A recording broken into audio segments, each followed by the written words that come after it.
The river never froze, not even in the deepest part of winter when everything else surrendered to ice. Locals whispered it was ancient magic flowing through the waters, a power older than the mountains themselves. Seraphina Sterling believed these whispers because she could feel that power reach for her each time she knelt at the riverbank. Tonight, the full moon reflected on the water's surface, turning it to liquid silver. Sarah's breath formed clouds in the frigid air as she carefully harvested moonflowers that grew only along the silver mist's edge, only on nights when the moon hung full and heavy in the sky. Their luminescent blue petals were crucial for her strongest healing poultices. She worked methodically, her pale fingers nearly as white as the snow surrounding her. The forest stood silent witness to her gathering, dark pines towering overhead like ancient guardians. Wolves howled in the distance, their voices carrying across the valley. Sarah paused, listening. She knew each pack's distinct call after 5 years living in these mountains. This howl belonged to none of them. "Strange voices tonight," she murmured, tucking the last moonflower into her basket. 5 years of solitude had made speaking aloud feel foreign, but she did it occasionally to remember the sound of her own voice. 5 years since the Iron Ridge pack had cast her out, declaring her albino coloring an ill omen, her healing abilities a dangerous anomaly. 5 years of building a life in this small cabin beside the magical river, learning its secrets, harnessing its power. The wind shifted suddenly, carrying the metallic scent of blood. Sarah froze, her crimson eyes scanning the darkness beneath the trees. Blood meant injury. Injury meant someone might need her help, but it also meant potential danger. She had survived alone by being cautious, by remaining hidden from both wolf packs and human settlements. The scent grew stronger, close, too close to ignore. Sarah set down her basket and moved silently along the riverbank, following the scent. 20 paces upstream, the snow was disturbed. 40 paces and dark droplets stained the white ground. 60 paces and she saw it. A massive silver wolf collapsed at the water's edge, its magnificent coat matted with blood. The creature was enormous, far larger than any normal wolf. Even wounded, its muscular frame spoke of terrible strength and power. 3 silver arrows protruded from its side, the flesh around them blackened and smoking slightly. Silver poisoning, fatal to werewolves without immediate intervention. Sarah hesitated. Getting involved was dangerous. This was clearly an alpha, and a powerful one at that. Such a wolf would have enemies. Dangerous enemies who wielded silver weapons. The kind who wouldn't hesitate to kill a strange albino woman if they found her helping their prey. The wolf's eyes opened suddenly, fixing on her with startling awareness. They glowed golden in the moonlight, intelligent and fierce despite the obvious agony the creature was suffering. It tried to rise, failed, then released a low growl that seemed more frustration than threat. "Be still," Sarah found herself saying, moving closer despite every instinct screaming for caution. "Those arrows are silver. Moving makes the poison spread faster." The wolf's ears pricked forward at her voice. It studied her face with unnerving intensity, as if measuring her intentions, her very soul. Then unexpectedly, it relaxed slightly, its massive head sinking back to the snow. It understood. This was no ordinary wolf. Before Sarah could reconsider, she knelt beside the injured creature. Up close, the damage was even worse. The arrows had penetrated deep, and the silver was already poisoning the surrounding tissue. Without help, this magnificent being would be dead before dawn. "I'm going to try to help you," she whispered, "but I need you to stay still." The wolf's golden eyes remained fixed on her face as she tentatively placed her hand on its muzzle. The moment their skin connected, Sarah gasped. Energy surged between them, wild and ancient, a current of power that made her skin prickle and her heart race. The wolf felt it too, its eyes widening in surprise. This was more than chance. This meeting felt like fate. Sarah glanced around quickly, ensuring they were alone. Then she placed both hands on the wolf's side, careful to avoid the embedded arrows. Closing her eyes, she called to the healing power that lived inside her, the gift that had marked her as different her entire life. Warmth flowed from her core, down her arms, into her fingers. Beneath her palms, the wolf's muscles tensed, then gradually relaxed as her energy seeped into its body, temporarily slowing the spread of silver poison. It wasn't a cure, for that she needed to remove the arrows and properly treat the wounds, but it would buy them time. "I need to get you somewhere safe," she said, opening her eyes. "My cabin isn't far, but I can't carry you. You'll have to walk. The wolf's gaze held understanding, and with obvious effort, it pushed itself upright. Sarah supported its weight against her side, surprised at the heat radiating from its massive frame despite the injuries. Together they began the slow journey back to her cabin, leaving a trail of blood-spotted snow behind them. "What am I doing?" Sarah questioned herself with each labored step. 5 years of careful isolation, of protecting her secret, thrown aside on instinct. For a wolf she didn't know. An alpha, no less. Alphas meant packs. Packs meant politics and territory disputes, and exactly the kind of attention she had spent years avoiding. Yet something about this felt right. Necessary even. Like the river that refused to freeze, some things defied the natural order for reasons beyond understanding. By the time they reached her small cabin, nestled against the pines, the wolf was barely conscious, its breathing ragged and strained. Sarah pushed open the door and helped guide the massive creature inside, toward the warmth of her hearth where embers still glowed from the day's fire. The wolf collapsed onto the bearskin rug before the hearth, its golden eyes glazed with pain. "Don't die on me now," Sarah urged, quickly adding logs to rekindle the flames. "Not after we came all this way." She worked swiftly, gathering her healing supplies from shelves lined with jars of dried herbs, tinctures, and salves. Knowledge passed down from her mother before illness took her, combined with what Sarah had discovered herself through years of experimentation with the river's magical plants. In her mind, she recalled everything she knew about silver poisoning, a condition most healers never encountered, much less treated. Silver was deadly to werewolves because it disrupted their natural healing abilities. But the arrows lodged in this wolf seemed worse than ordinary silver. In the cabin's light, she could see strange runes etched along the shafts, glowing faintly blue. Ancient symbols meant to enhance the silver's potency to ensure a kill. "Someone really wants you dead," she murmured, kneeling beside the wolf again. "These aren't ordinary hunter's arrows." The wolf's eyes followed her movements, alert despite its deteriorating condition. Sarah met that golden gaze steadily. "I need to remove these arrows. It's going to hurt worse than anything you've ever felt, and I need you to stay still. Can you do that?" The wolf's eyes seemed to narrow in determination. It gave a slight nod, an unmistakably human gesture that confirmed Sarah's suspicions. This was no ordinary wolf. This was a shifter, a werewolf in animal form. Sarah took a deep breath to center herself. Treating ordinary wounds was one thing. Silver poisoning in a werewolf was another entirely. The first arrow would be the test. If she couldn't remove it properly, the other two wouldn't matter. She placed her left hand firmly on the wolf's shoulder, channeling calming energy through her palm. With her right hand, she grasped the arrow shaft close to where it entered the flesh. "On three, 1, 2. She pulled on 2 instead of 3, an old healer's trick. The arrow slid out with a sickening sound, followed immediately by a spurt of blackened blood.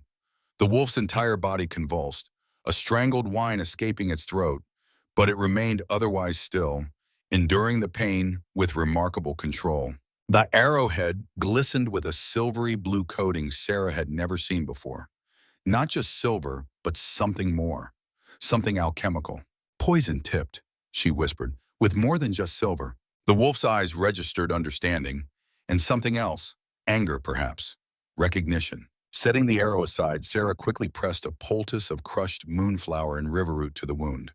To her shock, her fingers began to glow softly where they touched the mixture, the blue-white light pulsing in rhythm with her heartbeat. The wolf's eyes widened, watching as the blackened tissue around the wound gradually faded to healthy pink. Sarah stared at her own hands in amazement. Her healing ability had always been strong, but never like this, never visible. Something about this wolf, these wounds, or perhaps the combination was amplifying her power. With renewed confidence, she moved to the second arrow. This one had penetrated deeper, lodged between ribs. Removing it would risk puncturing a lung if done incorrectly. "This one's worse," she warned the wolf. "I'll be as quick as I can." The extraction of the second arrow proved more difficult. The wolf's body tensed violently as she pulled, a low growl of pain rumbling from deep in its chest. Black blood flowed more freely from this wound, soaking into the bearskin rug beneath them. Sarah worked quickly, applying pressure and another poultice. Again, the strange glow emanated from her hands, stronger this time, illuminating the cabin's interior with ethereal blue light. The wolf watched with intelligent eyes that reflected more than animal awareness. There was wonder there, recognition. By the time she approached the third arrow, Sarah's forehead glistened with sweat despite the winter chill. Healing took energy, her energy, and she could feel herself weakening.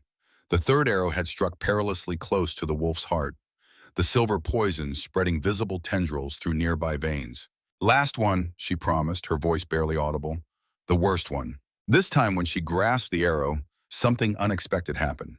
The wolf's huge paw moved to rest atop her hand, as if offering strength or reassurance. The touch sent another surge of energy between them, different from before. Where the first connection had felt like recognition, this felt like sharing. Sarah gasped as warmth flooded through her, replenishing her flagging strength. The wolf's golden eyes held hers, conveying a message without words. Take what you need. With renewed determination, Sarah grasped the final arrow and pulled steadily. It released with a wet sound, bringing with it a gush of poisoned blood.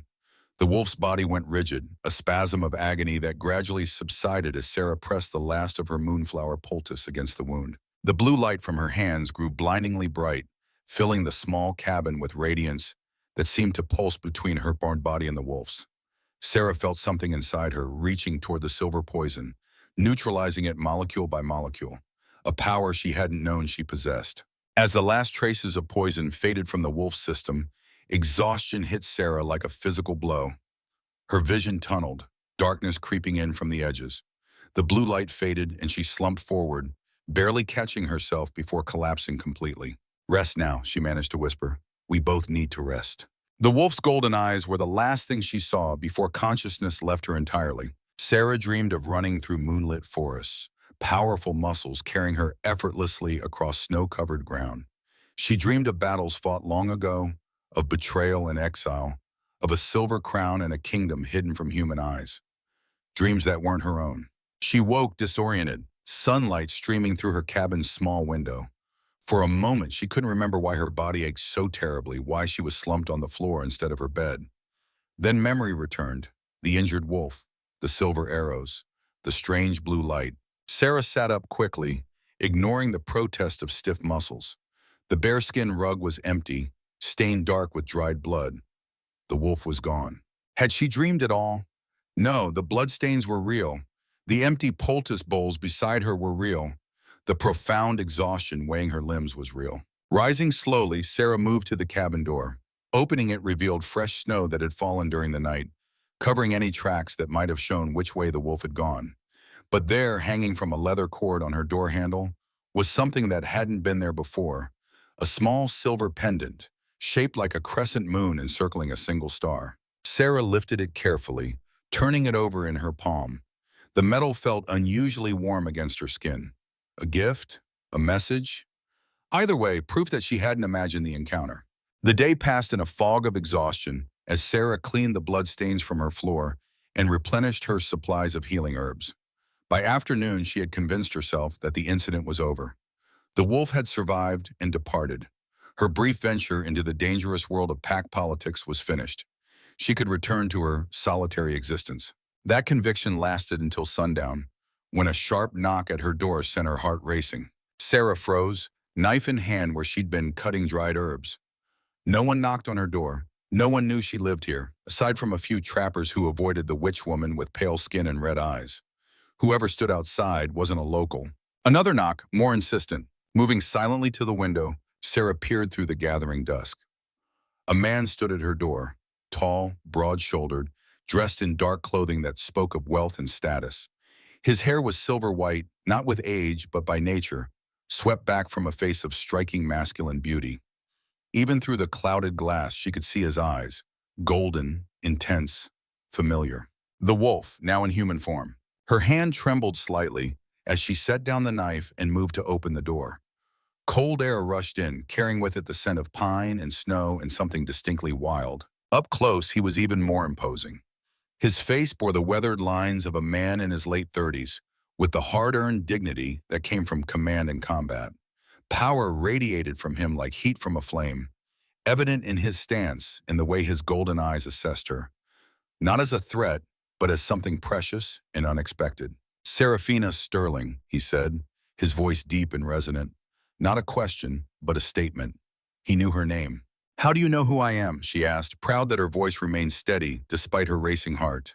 "I know many things." He glanced past her into the cabin, then back to her face, "including that you saved my life last night, at great risk to your own." Sarah said nothing, waiting.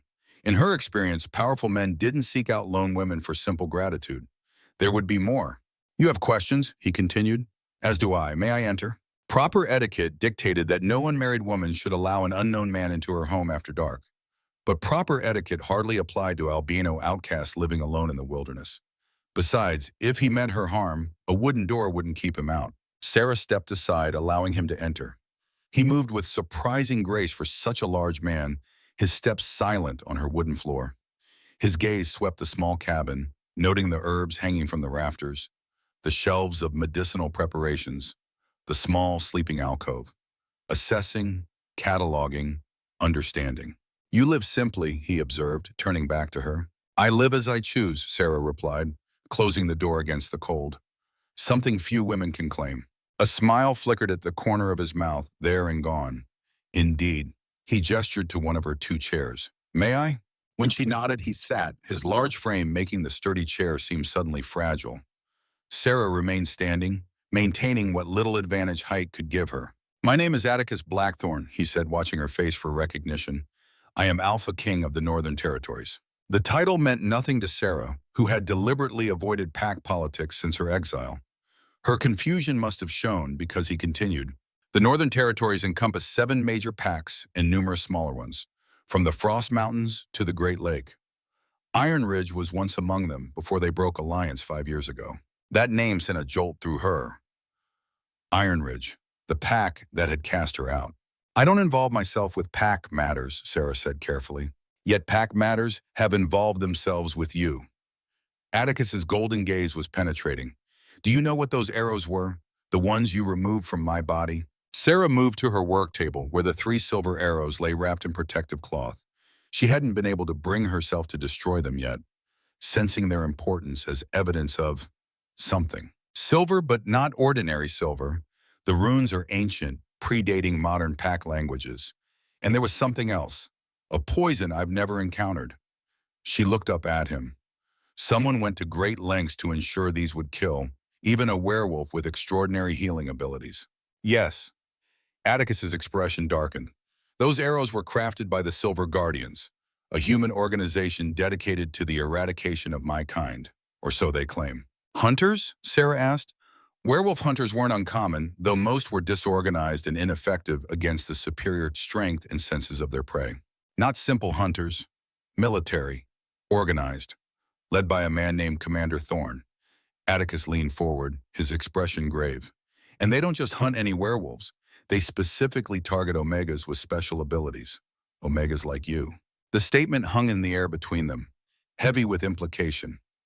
Sarah's hand unconsciously moved to her throat, where her mother's pendant had always hung, the same spot where his gift now rested.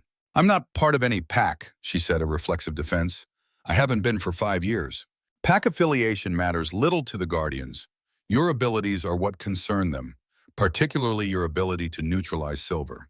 He nodded toward her hands, an exceedingly rare gift, even among the ancient bloodlines. Sarah looked down at her pale hands, remembering the blue light that had emanated from them. "That was new. It's never happened before." "Perhaps it needed the right catalyst," Atticus's voice softened slightly. "Or perhaps you've never been pushed to your limits before." A uncomfortable silence stretched between them as Sarah processed his words. If what he said was true, her isolation hadn't protected her at all. It had merely delayed the inevitable. "Why are you here?" she finally asked. "To warn me?" "Partly." Atticus rose from the chair, his height filling the small cabin. "But also to offer you protection. Come with me to Northlands Castle. There you'll be safe, surrounded by the most powerful pack in the territories." Sarah almost laughed at the absurdity. "Leave with a stranger to a castle I've never heard of, filled with werewolves who would likely view me as they all do. A freak, an aberration?" "Not as a freak," Atticus corrected, his voice firm. "As a valuable ally, one whose skills are desperately needed." He moved closer, his presence overwhelming in the confined space. "The Silver Guardians have declared war on all werewolves, Seraphina. Not just alphas like myself, but every pack, every bloodline. They won't stop until we're extinct. And what do I have to do with that? She challenged, though part of her already knew the answer. You can heal silver poisoning. You can neutralize their most potent weapon against us. His golden eyes held hers. You may be the difference between survival and extinction for our kind. The weight of his words pressed down on her. Sarah turned away, moving to the small window that overlooked the river. The silver mist flowed endlessly, unaffected by the ice that gripped everything else. Constant, unchanging. Unlike her life, which seemed poised on the edge of irrevocable transformation. You've managed 5 years of isolation, Atticus said, his voice closer now, just behind her. Impressive for one so young. How old are you, Seraphina Sterling? 27, she answered automatically, still gazing at the river. And before your exile, what was your life then? The question prodded at old wounds. My father was military advisor to Alpha Drayson of Iron Ridge. My mother was a healer. She hesitated. They're both dead now. Sterling, Atticus mused. I knew a General Sterling once, during the border wars. Brilliant strategist, loyal to a fault. Sarah turned, surprised. You knew my father. If Edmund Sterling was your father, then yes. Atticus studied her face. You have his determination in your eyes, despite their unusual color. The mention of her father opened a flood of memories. His stern but loving presence, the way he'd taught her to track and hunt despite her mother's protests that such skills weren't proper for an Omega daughter. How he'd defended her when her albino coloring had first drawn suspicion and fear. My father died in the faction disputes after Drayson took control, Sarah said quietly. My mother from illness 2 years later. That's when Iron Ridge decided I was an ill omen they could no longer tolerate. Understanding dawned in Atticus's eyes. So you weren't just cast out, you were scapegoated. Sarah didn't answer. The painful truth was answer enough. I've been looking for you, Seraphina Sterling, Atticus said, his voice gentler than before. For 3 years, I've had scouts searching the territories for the albino healer, daughter of Edmund Sterling. Not because of your coloring or your status, but because of who you are, what you represent. And what is that? She asked, wary of flattery or manipulation. In answer, Atticus reached toward her, his movements deliberately slow to avoid startling her. His fingers touched the crescent moon pendant he'd left for her, now hanging around her neck. The moment his skin contacted the silver, something extraordinary happened. The pendant began to glow with the same blue-white light that had emanated from Sarah's hands the night before.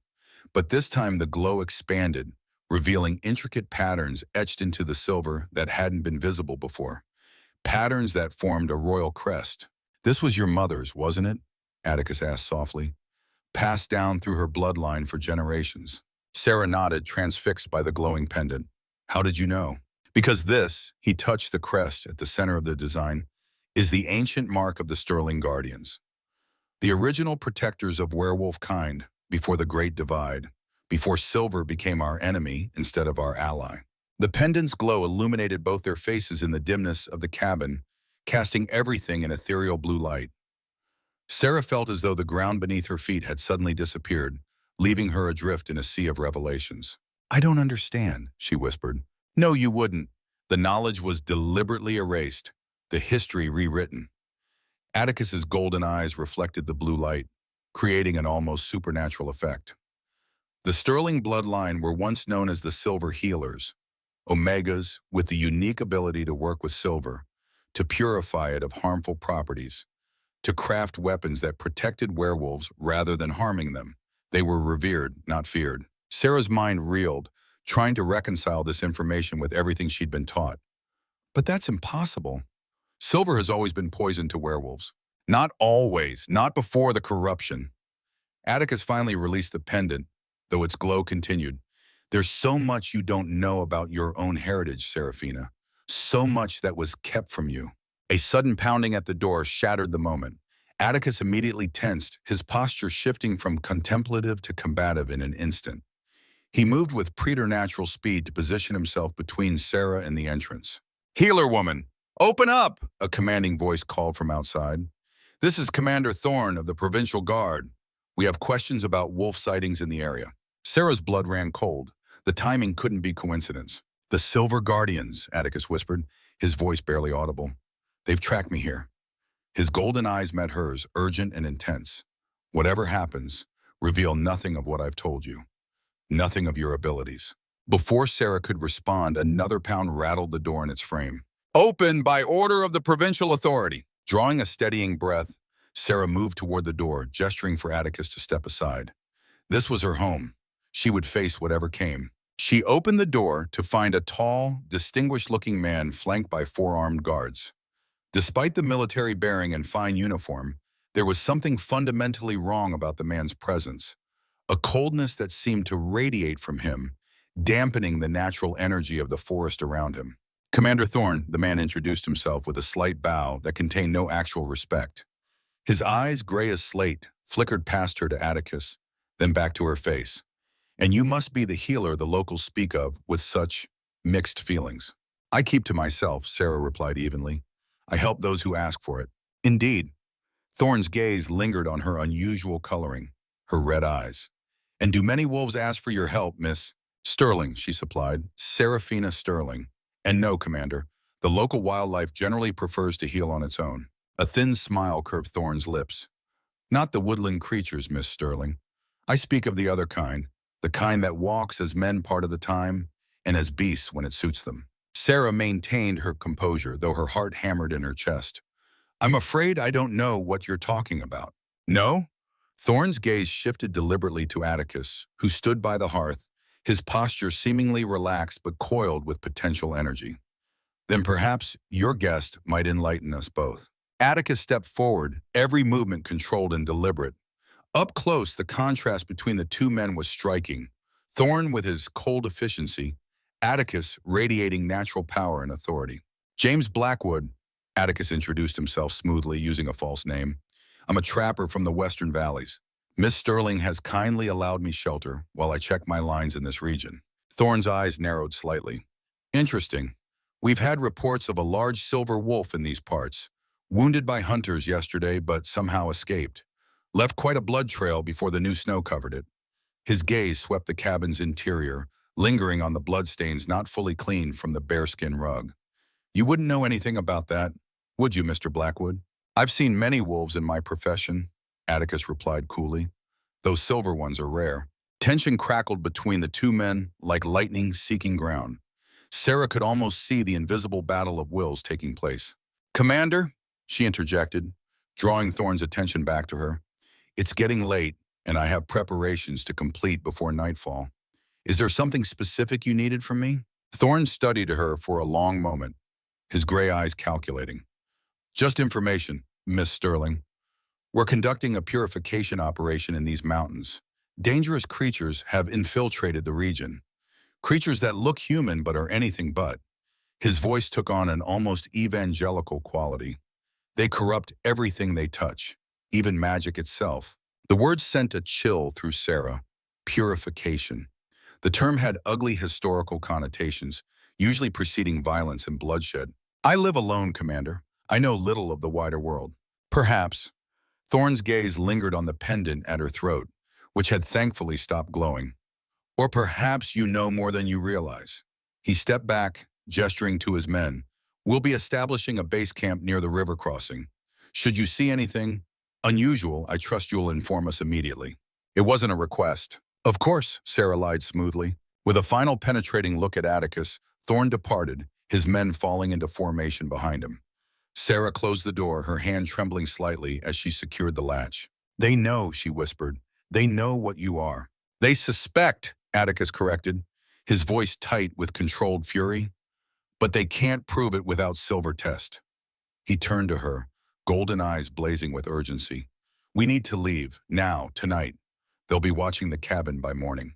The reality of the situation crashed over Sarah like ice water. Her peaceful existence was over, regardless of what choice she made now. If she stayed, the Silver Guardians would eventually discover her abilities, her heritage. If she fled with Atticus, she was committing herself to involvement in a war she'd spent years avoiding. What about my supplies, she asked, already mentally cataloging what was essential. My books, my herbs. Take what you can carry, and nothing more. Atticus moved to the window, peering out at the gathering darkness. We'll travel north, through the high passes. The snow will cover our tracks, and my people will meet us 2 days' journey from here. Sarah hesitated, one last doubt surfacing. How do I know I can trust you? Atticus turned, his expression softening slightly. You don't, just as I didn't know I could trust you when I lay dying at your feet. He touched his side where the arrow wounds had been, now healed without even scars. Sometimes faith must precede knowledge, Seraphina Sterling. The use of her full name, spoken with such gravity, finalized her decision. Sarah nodded once, then began gathering her most precious herbs and tinctures into a traveling pack. Outside, the wind picked up, driving fresh snow against the cabin walls. By morning, all evidence of their departure would be erased, as if they had never existed in this peaceful isolation. Just as the Silver Guardians seemed determined to erase all evidence of werewolves from the world. As Sarah packed her healing supplies, her fingers brushed the silver pendant at her throat. It remained warm against her skin, a tangible connection to a heritage she was only beginning to understand. Sterling Guardian, Silver Healer, titles from a history long buried, now resurfacing in a time of dire need. Perhaps this was always her destiny, no matter how long she had hidden from it. Perhaps some rivers, like the Silver Mist, refused to freeze not out of magic, but out of sheer determination to keep flowing forward, regardless of the world's attempts to still them. Within the hour, two figures slipped from the small cabin into the winter night. Behind them, the Silver Mist River flowed on, unchanging and eternal, reflecting the moon's silver light on its surface. And somewhere in the distance, wolves began to howl, a sound that no longer represented fear and isolation to Sarah, but instead carried notes of an unexpected homecoming. The ancient forest grew denser as they climbed higher into the mountains. Snow crunched beneath their boots, the only sound in the pre-dawn stillness. Seraphina's breath clouded before her face as she followed Atticus along a path visible only to his experienced eyes. They had been traveling through the night, pushing northward at a pace that left her muscles burning and lungs aching. Atticus moved with preternatural grace, his tall figure cutting through the darkness with unwavering confidence. Not once had he consulted a map or hesitated at a fork in the path. This was his territory in the most primal sense. He knew every tree, every stone, every hidden ravine. The first pink light of dawn began to seep through the eastern sky when Atticus finally slowed his pace. Ahead, a natural formation of rock created a shallow overhang, sheltered from the wind and hidden from view by a cluster of young pines. "We'll rest here," he said, his deep voice breaking the hours-long silence. Sarah nearly collapsed with relief. Though accustomed to foraging expeditions in the forest, she had never traveled so far or so fast. Her pack, filled with precious herbs and healing supplies, felt twice as heavy as when they had set out. "How much farther?" she asked, slipping the burden from her shoulders and sinking onto a fallen log that Atticus had cleared of snow. 2 days to the border of Northlands territory." His golden eyes scanned the forest behind them, alert for any sign of pursuit. Another half-day to the castle. 2.5 more days of this punishing pace. Sarah wasn't certain her body could endure it, but she kept that doubt to herself. Weakness had no place in this new reality she had chosen. Atticus crouched beside the overhang, gathering small twigs and bark with efficient movements. "We need fire. The cold will take you if we don't warm your core." Only then did Sarah realize she was shivering violently, her fingers numb within her gloves. The exertion of travel had masked the dangerous cold seeping into her bones. Without the shelter of her cabin and hearth, the mountain winter was a deadly adversary. "I thought fire would draw attention," she said through chattering teeth. "It will." Atticus arranged the kindling with practiced hands, but freezing to death would make our escape rather pointless. A hint of dry humor colored his words, surprising Sarah. Thus far, the Alpha King had seemed all business, his manner direct and often curt. This glimpse of personality reminded her that beneath the mantle of leadership and power, he was still a man. With a small striker, Atticus ignited the kindling. The tiny flame caught quickly, growing into a modest fire that cast dancing shadows across the snow-dusted ground. He fed it carefully, adding larger sticks only when the base was strong enough to sustain them. "The Silver Guardians aren't ordinary trackers," he explained, settling back on his haunches. "They have technology, resources, but they also have limitations. They won't follow us into these heights without significant preparation, not in winter." "And if they do prepare?" Sarah asked, extending her hands toward the welcome heat. "Then we'll know. I have sentries posted throughout these mountains." Atticus's expression turned grim. "We're not as unprepared for this conflict as they believe." Sarah studied him in the firelight. The hard planes of his face spoke of battles fought and leadership earned the difficult way. No alpha became king without proving himself, especially one young enough to still have silver white hair without the weathering of advanced age. "How old are you?"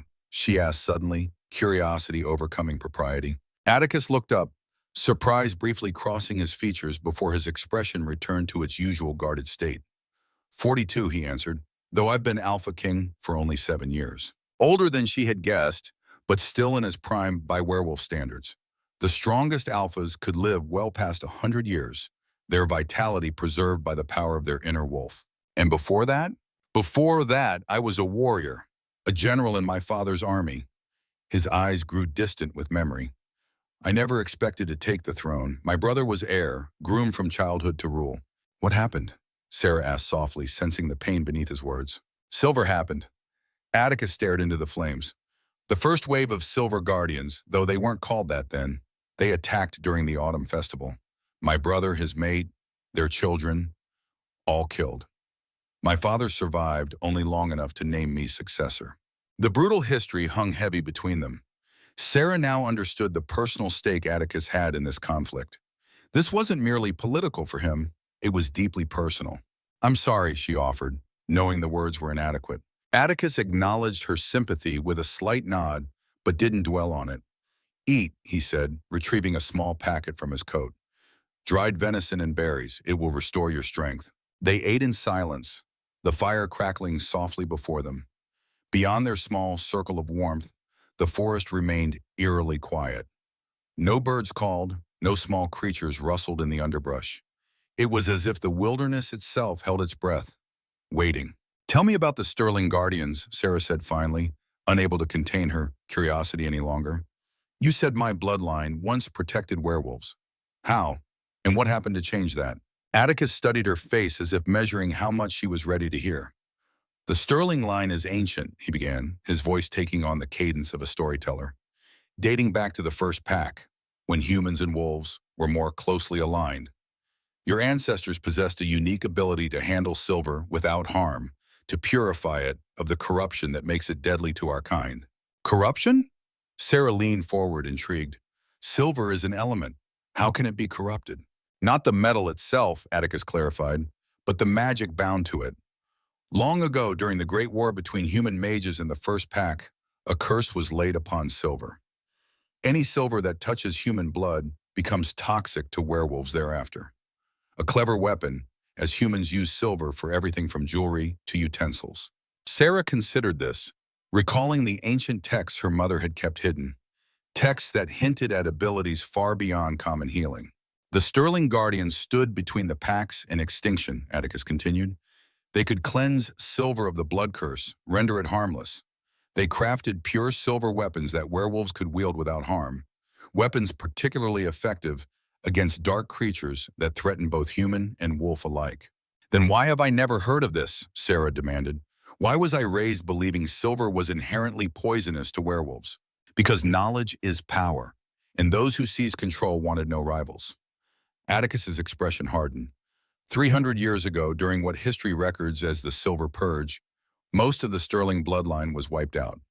Those who survived went into hiding, often unaware of their own heritage. The truth was systematically erased, replaced with simplistic warnings that served the new order. Who would do such a thing? Other werewolves? Yes and no. Atticus poked at the fire, sending sparks spiraling upward. The architects were a coalition, power-hungry alphas allied with human factions who benefited from keeping werewolves vulnerable. Your family's pendant is one of the few remaining artifacts from that era. Sarah's hand moved to her throat, feeling the silver pendant warm against her skin. Not just a family heirloom, but a piece of forgotten history, her history. That's why you've been searching for me, she realized. Not just because I can heal silver poisoning, but because of my bloodline. Both reasons matter, Atticus admitted. But yes, your heritage is significant. The Sterling line was thought extinct until rumors reached me of an albino healer with unusual abilities. When I learned your name, I knew the rumors might be true. And now? Sarah asked. What does this mean for me? Before Atticus could answer, his body suddenly tensed, head turning sharply toward the south. His nostrils flared as he scented the air. and his eyes narrowed dangerously. "Put out the fire," he ordered, voice pitched low. "Now." Sarah grabbed handfuls of snow, dousing the flames with practiced efficiency. Within seconds, only wisps of smoke remained, quickly dispersing in the cold mountain air. "What is it?" she whispered, gathering her pack with trembling hands. "Guardians," Atticus's voice was barely audible. "A scouting party. They've picked up our trail sooner than I expected." Fear prickled along Sarah's spine. "How many?" "4, maybe 5. Too many for a direct confrontation, especially with you to protect." He stood, scanning their surroundings with predatory focus. "We need to split up." "Split up?" Sarah echoed, alarmed. "But I don't know these mountains." "You'll follow the ridge northeast." Atticus pointed to a rocky outcropping barely visible through the trees. "Keep the morning sun on your right. There's a waterfall 2 miles ahead with a cave behind it. Wait for me there." "And you?" Sarah demanded, even as she shouldered her pack. "I'll lead them away. Circle back when it's safe." His golden eyes locked with hers. "Can you do this, Seraphina Sterling? Can you find your way alone?" The question carried weight beyond the immediate crisis. It was a test of her resolve, her resourcefulness, her courage. "I've been finding my way alone for 5 years," she replied, lifting her chin. "I won't fail now." Something like approval flashed across Atticus's face. "Go," he said. "Don't stop until you reach the cave." Sarah hesitated only a moment longer, then slipped away into the forest, moving as quietly as her human form would allow. Behind her she heard the soft sounds of transformation, bones shifting, muscle realigning as Atticus took his wolf form. The magnificent silver wolf appeared at her side briefly, golden eyes meeting hers once more before he turned and loped in the opposite direction, leaving clear tracks in the snow. Sacrificing stealth for speed, he was creating an obvious trail for the Guardians to follow. Away from her, Sarah moved quickly through the forest, keeping the rocky ridge to her left as instructed. The lingering warmth of the fire faded rapidly, replaced by the biting cold of high altitude.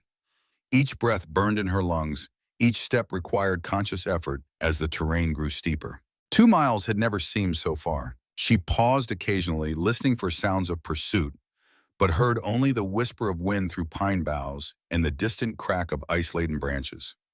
If the Guardians had followed Atticus's false trail, they were too far away for her human ears to detect. The sun had climbed higher in the sky when Sarah finally heard the muted thunder of falling water. Pushing through a dense thicket of evergreens, she emerged onto a small plateau overlooking a spectacular sight. A waterfall, partially frozen into fantastic ice sculptures, plunged nearly 100 feet into a churning pool below. Mist rose from the impact point, creating rainbow prisms where sunlight struck the tiny droplets. Descending carefully down a treacherous path of ice-slick stone, Sarah approached the waterfall's base. The roar grew louder, drowning out all other sounds. Spray dampened her face and clothes as she worked her way along the pool's edge, searching for the promised cave. There, a dark opening behind the curtain of falling water, nearly invisible unless viewed from exactly the right angle. Sarah slipped sideways along a narrow ledge, bracing herself against the slippery rock wall. One misstep would plunge her into the frigid pool below, a death sentence in these temperatures. With a final careful step, she passed behind the thundering water and into the cave beyond. The sudden dimness left her momentarily blind, but the blessed absence of wind made the space feel almost warm by comparison. As her eyes adjusted, Sarah made out the contours of a modest cave extending perhaps 30 feet into the mountainside. Evidence of previous occupation greeted her. A small circle of stones for a fire pit, stacked firewood against one wall, even a crude pallet of evergreen boughs covered with an animal hide. A way station prepared in advance. Atticus had known they might need this refuge. Sarah dropped her pack and sank onto the pallet, muscles trembling with exertion and delayed fear. She had made it. Now she could only wait and hope Atticus would return. Hours passed with excruciating slowness. Sarah busied herself inventorying her healing supplies, arranging the cave for maximum comfort, even venturing to collect small branches from nearby trees to supplement the firewood. She dared not light a fire yet, unsure if the smoke would be visible despite the waterfall's concealing mist. As afternoon faded toward evening, anxiety gnawed at her composure. What if Atticus had been captured? What if he was injured, dying somewhere in the vast wilderness? What if the Guardians had seen through his ruse and were even now tracking her to this supposedly secret haven? When the light outside the cave entrance had dimmed to purple twilight, Sarah could bear the cold no longer. With numb fingers, she arranged kindling in the fire pit and struck a spark from her flint. The tiny flame caught, growing steadily as she fed it small twigs. Soon a modest fire burned, casting warm light across the stone walls and chasing away the deepening chill. The patter of water droplets on stone created a soothing rhythm, almost hypnotic in its constancy. Exhaustion pulled at Sarah's consciousness, her eyelids growing heavy despite her determination to remain alert. Just a moment's rest, she told herself, curling on the pallet with her back to the fire's warmth. She woke with a start, disoriented in the near darkness. The fire had burned low, just embers glowing in the pit. Something had awakened her, a sound or presence that didn't belong. Sarah lay perfectly still, straining her senses. There again, a scraping sound from the cave entrance, too deliberate to be natural. Someone was there. Her hand inched toward her belt knife, fingers closing around the hilt. If Silver Guardians had found her, she wouldn't be taken without a fight. Better to die here than be subjected to whatever purification awaited captured werewolves. A large shadow detached itself from the greater darkness near the entrance. Sarah tensed, ready to strike, then froze as golden eyes caught the ember light, gleaming with familiar intelligence. "Atticus," she breathed, relief flooding through her. The massive silver wolf padded forward, droplets of water shimmering on his thick coat. He approached the dying fire, circled once, then settled beside it with a weary huff. Steam rose from his damp fur as the heat reached him. Sarah sat up, studying him anxiously for signs of injury. "Are you hurt? Did they follow you?" The wolf regarded her silently, unable to answer in this form. After a moment, he rose again and moved deeper into the cave, disappearing into shadows beyond the fire's reach. Sarah heard the distinctive sounds of transformation, the cracking of bones and soft grunts of pain that accompanied the shift from wolf to human. When Atticus emerged once more, he wore only the pants he'd somehow managed to carry with him during his wolf journey. His silver-white hair was damp with melted snow, and a fresh cut slashed across his left shoulder, but otherwise he appeared unharmed. "They're persistent," he said, crouching to add wood to the fire. "I led them 10 miles south before doubling back through a stream to mask my scent." "Did it work?" Sarah asked, tossing him a dry cloth from her pack. "For now."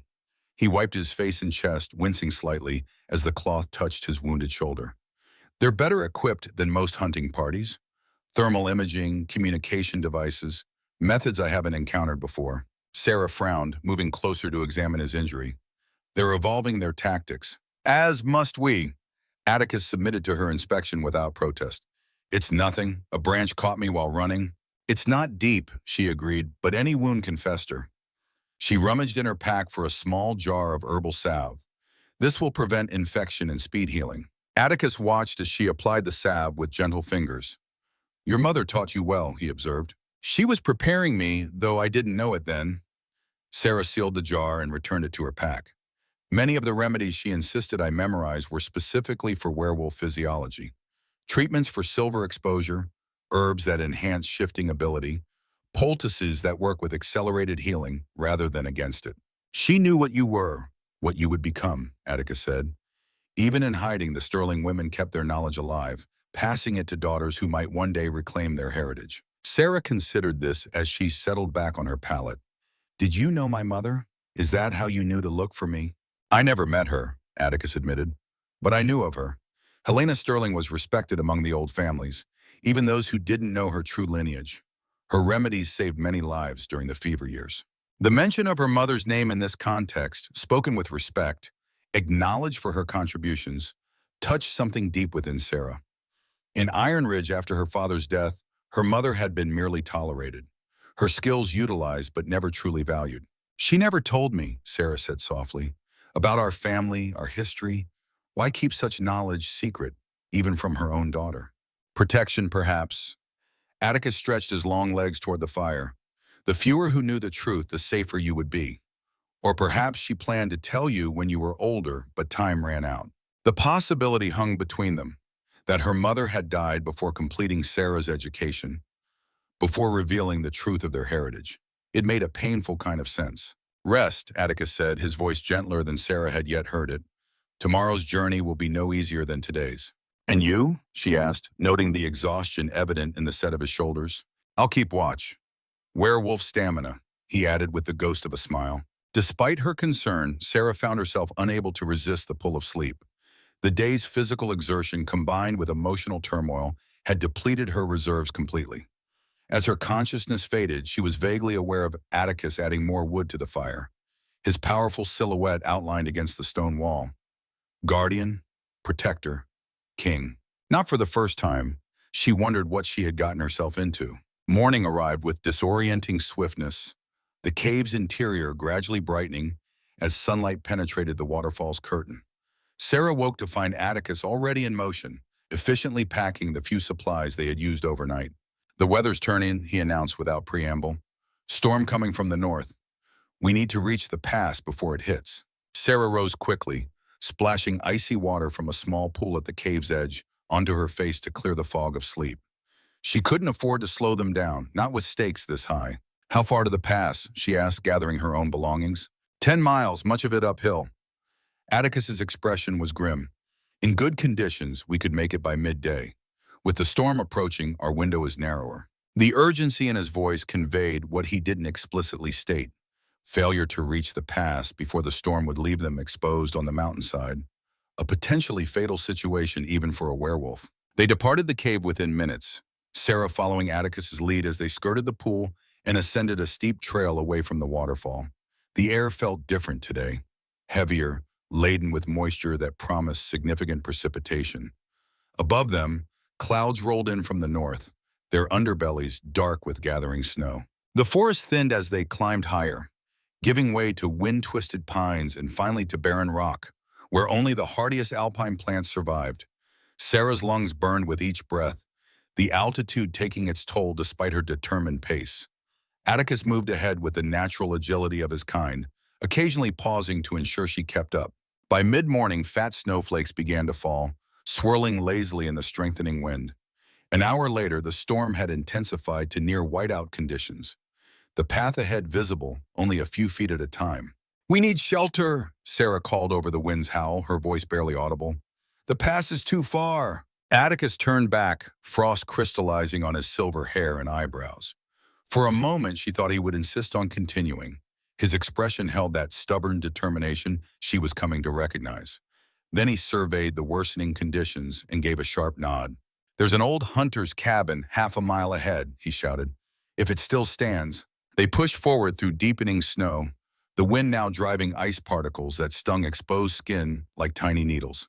Sarah pulled her scarf higher, grateful for the layers she had packed. Even so, cold seeped through clothing, through skin, settling into bones with merciless persistence. Just when she thought her legs would give out entirely, a dark shape materialized through the swirling white, the squared edges of a man-made structure. Atticus increased his pace, breaking trail through drifts that reached mid-thigh.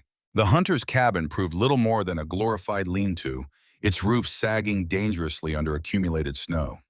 But its walls remained intact, creating a windbreak that felt like salvation after hours exposed to the elements. Inside, the single room stood bare except for a crude stone fireplace and the remains of a wooden platform that might once have served as a bed. Atticus immediately set about gathering what he could for a fire. Old boards, pieces of broken furniture, even dried pine needles that had blown in through gaps in the walls. Sarah helped silently, her fingers too numb for complex tasks. When a modest pile of combustible material had been assembled, Atticus produced a lighter from an inner pocket of his coat. "Modern conveniences," he explained with a wry smile at Sarah's raised eyebrow. "Even alpha kings adapt with the times." The fire caught slowly, the wood too damp for easy burning. But Atticus nursed it patiently, adding material bit by bit until a respectable blaze crackled in the ancient hearth. Heat radiated outward, painful against Sarah's frozen skin as circulation returned to her extremities. "The storm's worsening," Atticus observed, moving to secure the cabin's door against the wind. "We may be here overnight." Sarah nodded, too exhausted for disappointment. Every delay increased the risk of capture, but freezing to death in a blizzard would render all other concerns moot. They settled on opposite sides of the fire, warming hands that had grown dangerously cold despite gloves. Outside, the wind shrieked around the cabin's corners, finding every crack and crevice to infiltrate their shelter. "Tell me more about the Silver Guardians," Sarah requested, partly from genuine curiosity, partly to distract herself from their precarious situation. You said they were not ordinary hunters. Atticus stared into the flames, his expression hardening. They began as a human military unit specializing in supernatural threats, a euphemism for werewolf extermination. Over time, they evolved into something more insidious, part military, part religious order, devoted to the eradication of what they call the wolf plague. Religious? Sarah frowned. How so? They believe werewolves are an abomination against natural law, that our existence represents a cosmic imbalance that must be corrected. His mouth twisted with contempt. Their commander, Thorn, styles himself as something of a prophet, chosen to cleanse the world. The man who came to my cabin, Sarah realized, he spoke of purification. Yes, their terminology is consistently biblical. Cleansing, purification, salvation. Atticus added another board to the fire. It makes them more dangerous than mercenaries or government operatives. They believe their cause is holy. Sarah considered this troubling information. And they specifically target Omegas with abilities? Why? Strategy. Atticus's golden eyes reflected the firelight. Omegas like you, healers, seers, those with rare gifts, provide critical support to pack structures. Remove them and packs become more vulnerable. It's like targeting medics in human warfare. The comparison sent a chill through Sarah that had nothing to do with the storm outside. But how do they identify such Omegas? I lived alone for 5 years without detection. They have methods. Atticus's voice darkened. Informants within packs, technology that can detect certain energy signatures, and recently they've developed a test, a chemical compound that reacts to the blood of gifted Omegas. That's why you're gathering us, Sarah said slowly.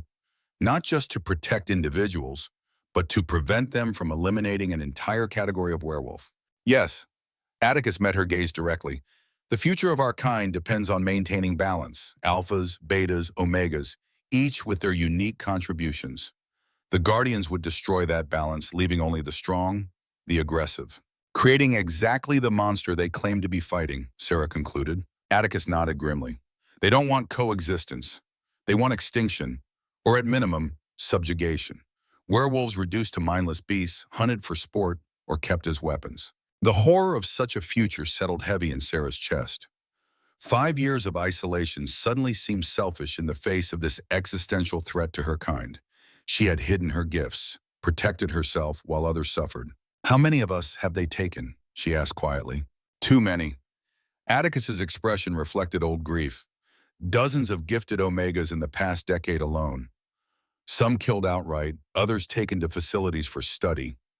Those who return are changed, broken in ways that go beyond physical injury. Sarah's hands trembled slightly. And those with sterling blood? Are there others like me? If there are, they're well hidden, Atticus replied, or already in Guardian hands. Your mother's line was believed extinct until rumors of your abilities reached me. The weight of this knowledge pressed down on Sarah, the possibility that she might be the last of her bloodline, the final carrier of gifts and knowledge accumulated over centuries. It seemed impossible, too significant a responsibility for one woman who had spent years hiding from her own heritage. Why me? She whispered, more to herself than to Atticus.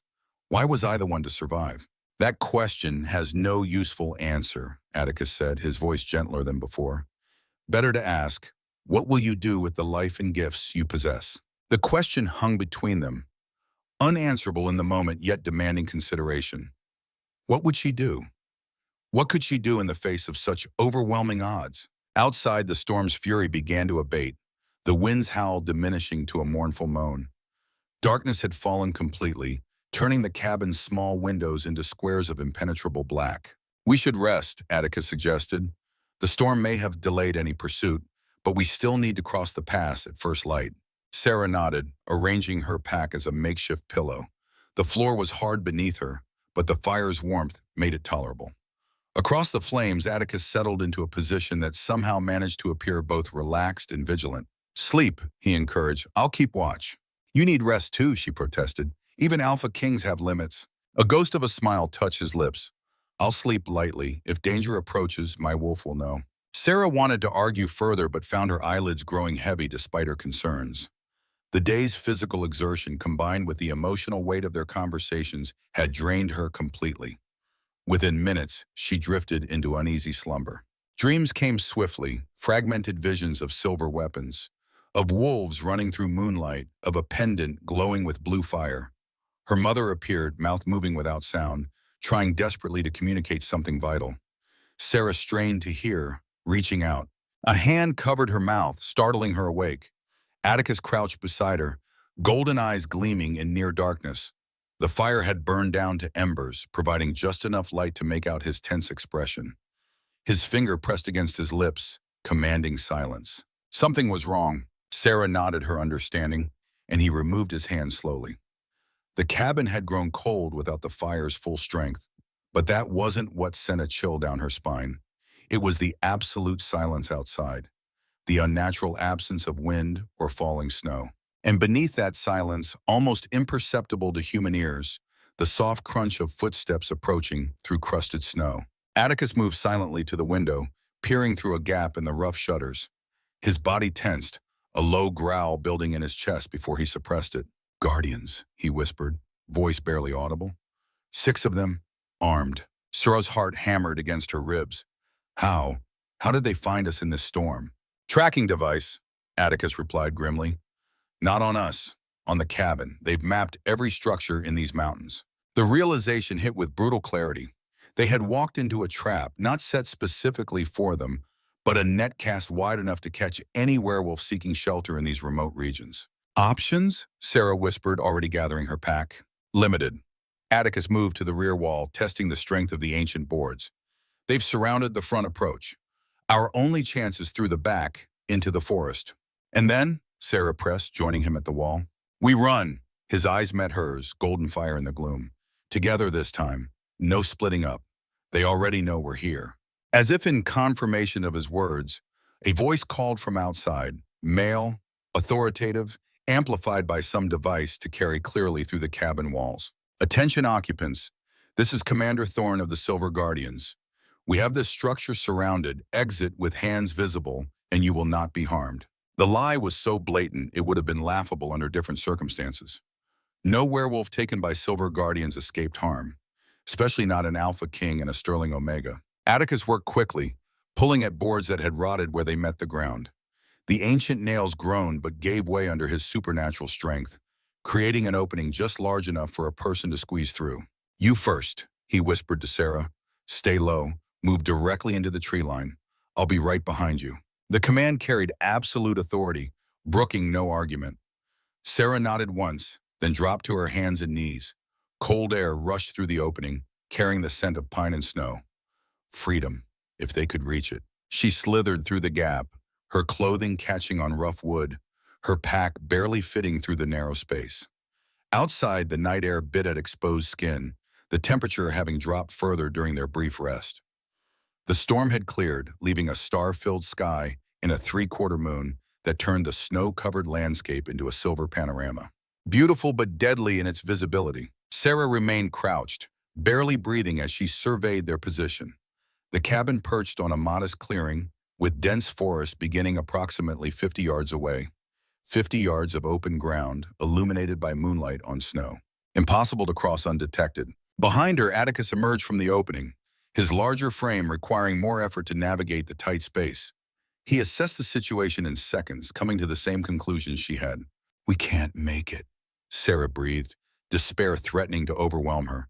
"We can," Atticus countered, "but not as we are." Before she could question his meaning, his hands grasped her shoulders, turning her to face him fully. "Seraphina Sterling," he said, voice low but intense. "I need you to trust me completely. What I'm about to do will seem impossible, perhaps frightening, but it's our only chance." The absolute conviction in his golden eyes steadied her racing heart somewhat. "What are you going to do?" "Share my shift." His gaze held hers without wavering. "Grant you temporary access to your wolf form." Sarah stared at him in shock. "That's not possible. I'm an Omega. We can't shift without an Alpha's blood bond." "I know." His hands tightened slightly on her shoulders. "That's what I'm offering, a temporary bond just long enough to escape." Outside the cabin's front door, Commander Thorne's voice called again, more insistent. "Final warning. Exit now or we will use force." Time had run out. Whatever Atticus proposed, however impossible it seemed, they had no alternatives. "What do I need to do?" Sarah asked, steeling herself. Relief flashed briefly across his features. "Nothing. Just accept what I offer. Don't fight it." Before she could respond, Atticus pulled her closer, one hand moving to cradle the back of her head. For a wild moment, Sarah thought he might kiss her, an absurd action in their dire circumstances. Instead, he pressed his forehead against hers, skin to skin. "Open yourself to me," he murmured, his breath warm against her face. "Feel the wolf inside you. It's always been there, waiting." Something stirred deep within Sarah's consciousness, an ancient presence, wild and powerful yet somehow familiar. Her own wolf, dormant since birth, denied the freedom to manifest in physical form without the catalyzing bond to an alpha. Atticus's eyes began to glow brighter, the golden color intensifying until it seemed lit from within. His breathing deepened, synchronized with hers through proximity and shared purpose. Sarah felt heat spreading from the point where their foreheads touched, radiating outward through her entire body. "Accept it," Atticus whispered. "Accept who you truly are." The presence within her surged forward, no longer content to remain hidden. Sarah gasped as sensation overwhelmed her, muscles tensing, bones shifting, skin tingling as if 1,000 tiny electric currents raced across its surface. The world tilted sideways, her perspective suddenly changing as her body began its first transformation. Pain flared briefly, then transmuted into something else: exhilaration, power, freedom. Her consciousness expanded, senses sharpening beyond anything she had experienced in human form. Scents exploded around her: pine resin, old wood, the mineral tang of snow. Atticus's distinctly male musk, and beyond that the acrid smell of the Silver Guardians with their weapons and technology. When the transformation completed, Sarah stood on 4 legs, her body covered in thick white fur that matched her human albino coloring. Beside her, Atticus had also shifted, his massive silver form dwarfing her more delicate wolf body. The entire process had taken less than 30 seconds. Atticus turned his golden gaze to her, somehow conveying reassurance without words. Then he bumped her shoulder gently with his muzzle, urging her toward the tree line. The message was clear: run, now. Together they launched forward, their wolf bodies designed for speed and endurance in exactly these conditions. Snow that had hindered human progress became a mere surface to skim across, powerful legs propelling them forward with astonishing velocity. Behind them, shouts of alarm erupted as guards spotted their escape. A sharp crack split the night, gunfire, followed by the whistle of a bullet passing overhead. Then another closer. Sarah's newly awakened wolf instincts took over, guiding her movement with preternatural agility. She zigzagged, making herself a more difficult target while still maintaining forward momentum. Beside her, Atticus matched her movements, his larger body positioned slightly behind and to her right, protecting her flank while allowing her freedom to maneuver. 50 yards never passed so quickly. Within seconds, they plunged into the welcoming darkness of the forest, dense evergreens closing around them like a protective embrace. Still they ran, weaving between trees with perfect coordination, putting distance between themselves and their pursuers. More shouts echoed behind them, followed by the distinctive sound of snowmobiles roaring to life. The Guardians would follow, but in the labyrinthine forest, with its ravines and fallen logs, mechanical transportation offered less advantage than the hunters might hope. For nearly an hour, they maintained a punishing pace, climbing higher into the mountains where the air grew thin and the forest began to give way to alpine terrain. Sarah's wolf body showed no sign of tiring, her muscles working with efficient power that her human form could never match. The experience was intoxicating. Colors appeared more vivid. Scents told stories her human mind could barely comprehend, and sounds. She could hear everything from the whisper of an owl's wings 100 yards away to the heartbeat of small creatures hiding beneath the snow. This was what she had been missing. This was the birthright denied her by the circumstances of her birth and upbringing. Eventually, Atticus slowed his pace, glancing back to ensure they weren't followed before leading her toward a sheltered hollow between massive boulders. Here, protected from the wind and hidden from aerial observation, he finally stopped. Sarah halted beside him, sides heaving not from exhaustion, but from the sheer exhilaration of their run. She turned questioning eyes to him, suddenly aware that she had no idea how to shift back to human form. The wolf's consciousness felt so natural, so right, that returning to human shape seemed almost undesirable. Atticus's golden gaze held understanding. He moved closer, once again touching his forehead to hers in the gesture that had initiated her shift. This time, Sarah felt the power receding, the wolf's presence retreating to that deep internal space where it had always dwelled. The shift back was gentler, her body remembering its original form and returning to it with minimal discomfort. When the transformation completed, she found herself kneeling in the snow. Atticus, also returned to human form, crouched before her, his hands steadying her shoulders. "That was," she began, words failing to capture the profound experience. "Your birthright," Atticus finished for her, echoing her own thoughts. Every Omega should have access to their wolf form, regardless of pack status. That this knowledge was suppressed is one of our kind's greatest shames. Sarah struggled to process what had happened. "How did you do it? I thought only blood bonds or pack bonds could enable an Omega shift." "There are older methods," Atticus replied, releasing her shoulders to retrieve clothing from a waterproof pack he'd somehow managed to carry with him. Ways of sharing power that predate modern pack structures. The Alpha Kings have preserved such knowledge, passing it from ruler to ruler. He handed her a thermal blanket, turning away to allow her privacy as she wrapped it around herself. Shape-shifting, as Sarah now understood firsthand, did not accommodate clothing. What Atticus had done, triggering both their shifts while somehow keeping possession of emergency supplies, represented mastery beyond ordinary werewolf abilities. "Where are we?" she asked, surveying their surroundings as she tucked the blanket more securely. "Less than 5 miles from the border of Northlands territory," Atticus replied, pulling on pants and a heavy sweater with efficient movements. "We've crossed the highest point of the pass. From here, the journey descends." Relief flooded through Sarah. Despite the harrowing escape, they had made significant progress, perhaps even gained ground on their original timeline. "The Guardians?" she questioned. "We'll continue searching, but in the wrong direction." Atticus's expression showed grim satisfaction. "I left false trail markers while you were shifting back. Scent markers that will lead them west, away from our true path." Strategic thinking even in crisis. Sarah understood better now why this man ruled 7 packs and countless minor territories. His leadership wasn't merely inherited, it was earned through capability and foresight. "Can I shift again?" she asked suddenly, the question emerging before she could reconsider its implications. "Now that I've experienced it once?" Atticus regarded her thoughtfully. "The bond I created was temporary. Without it, you would return to your previous state, wolf present but inaccessible." He paused, something unspoken flickering in his golden eyes. "However, there are ways to make such access permanent." The statement carried weight beyond its simple meaning. Sarah sensed boundaries being approached, territory that involved pack politics, hierarchies, and commitments she might not be prepared to make. "Let's focus on reaching safety," she said, deflecting the unasked question.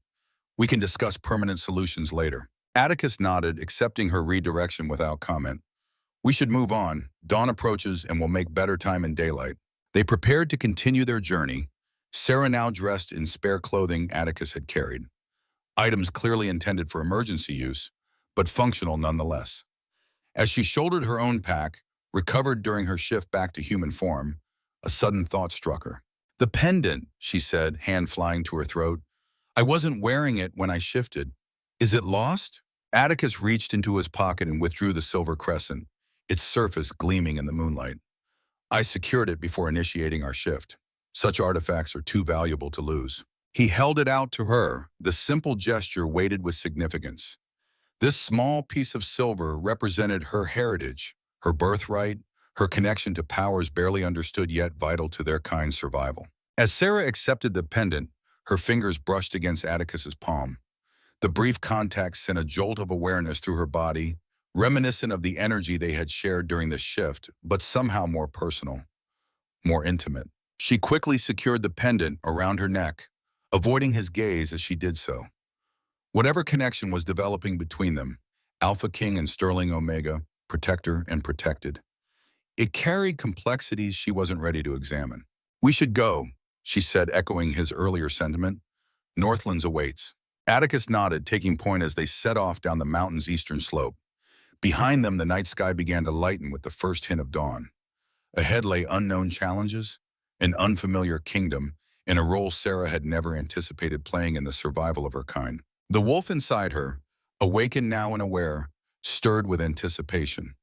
Whatever came next, she would face it with newfound strength, No longer just the healer in hiding, but Seraphina Sterling, last of her bloodline, with powers just beginning to manifest. The Silver Guardians had declared war on werewolves.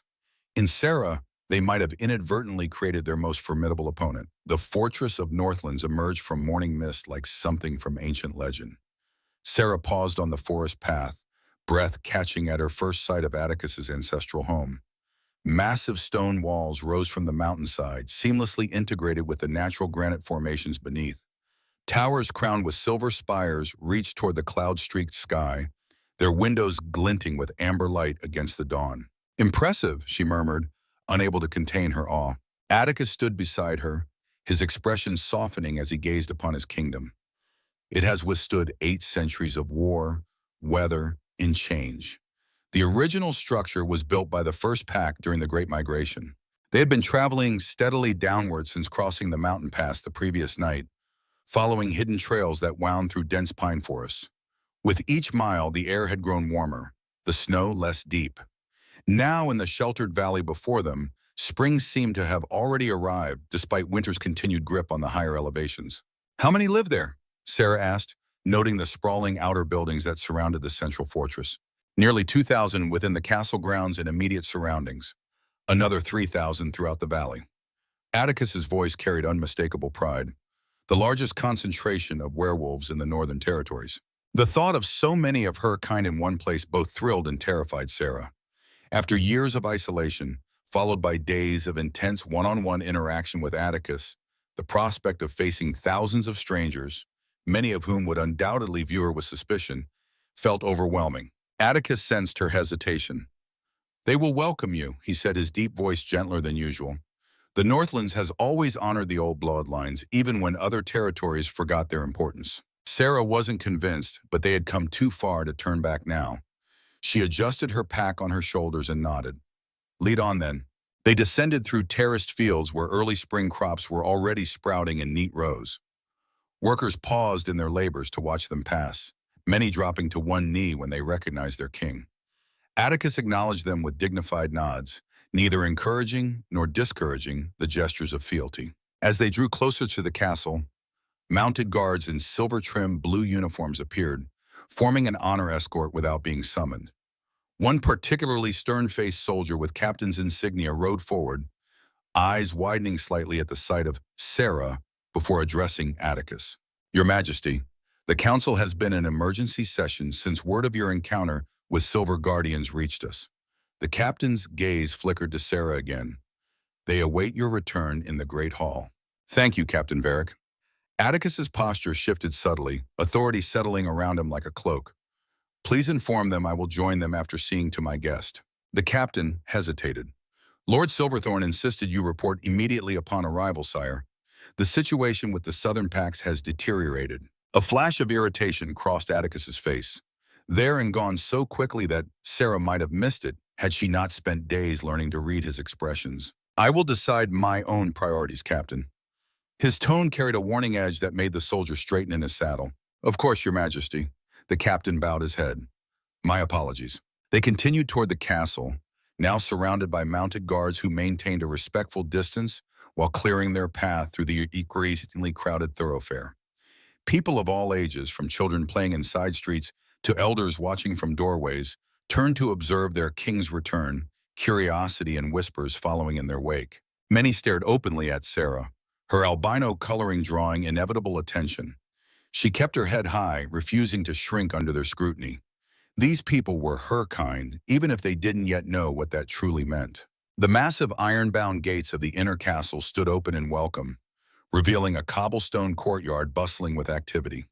Servants, soldiers, and courtiers moved with purpose, creating an impression of ordered chaos that spoke of efficient governance. Atticus dismounted at the foot of broad stone steps that led to the main entrance, offering Sarah his hand with natural courtesy.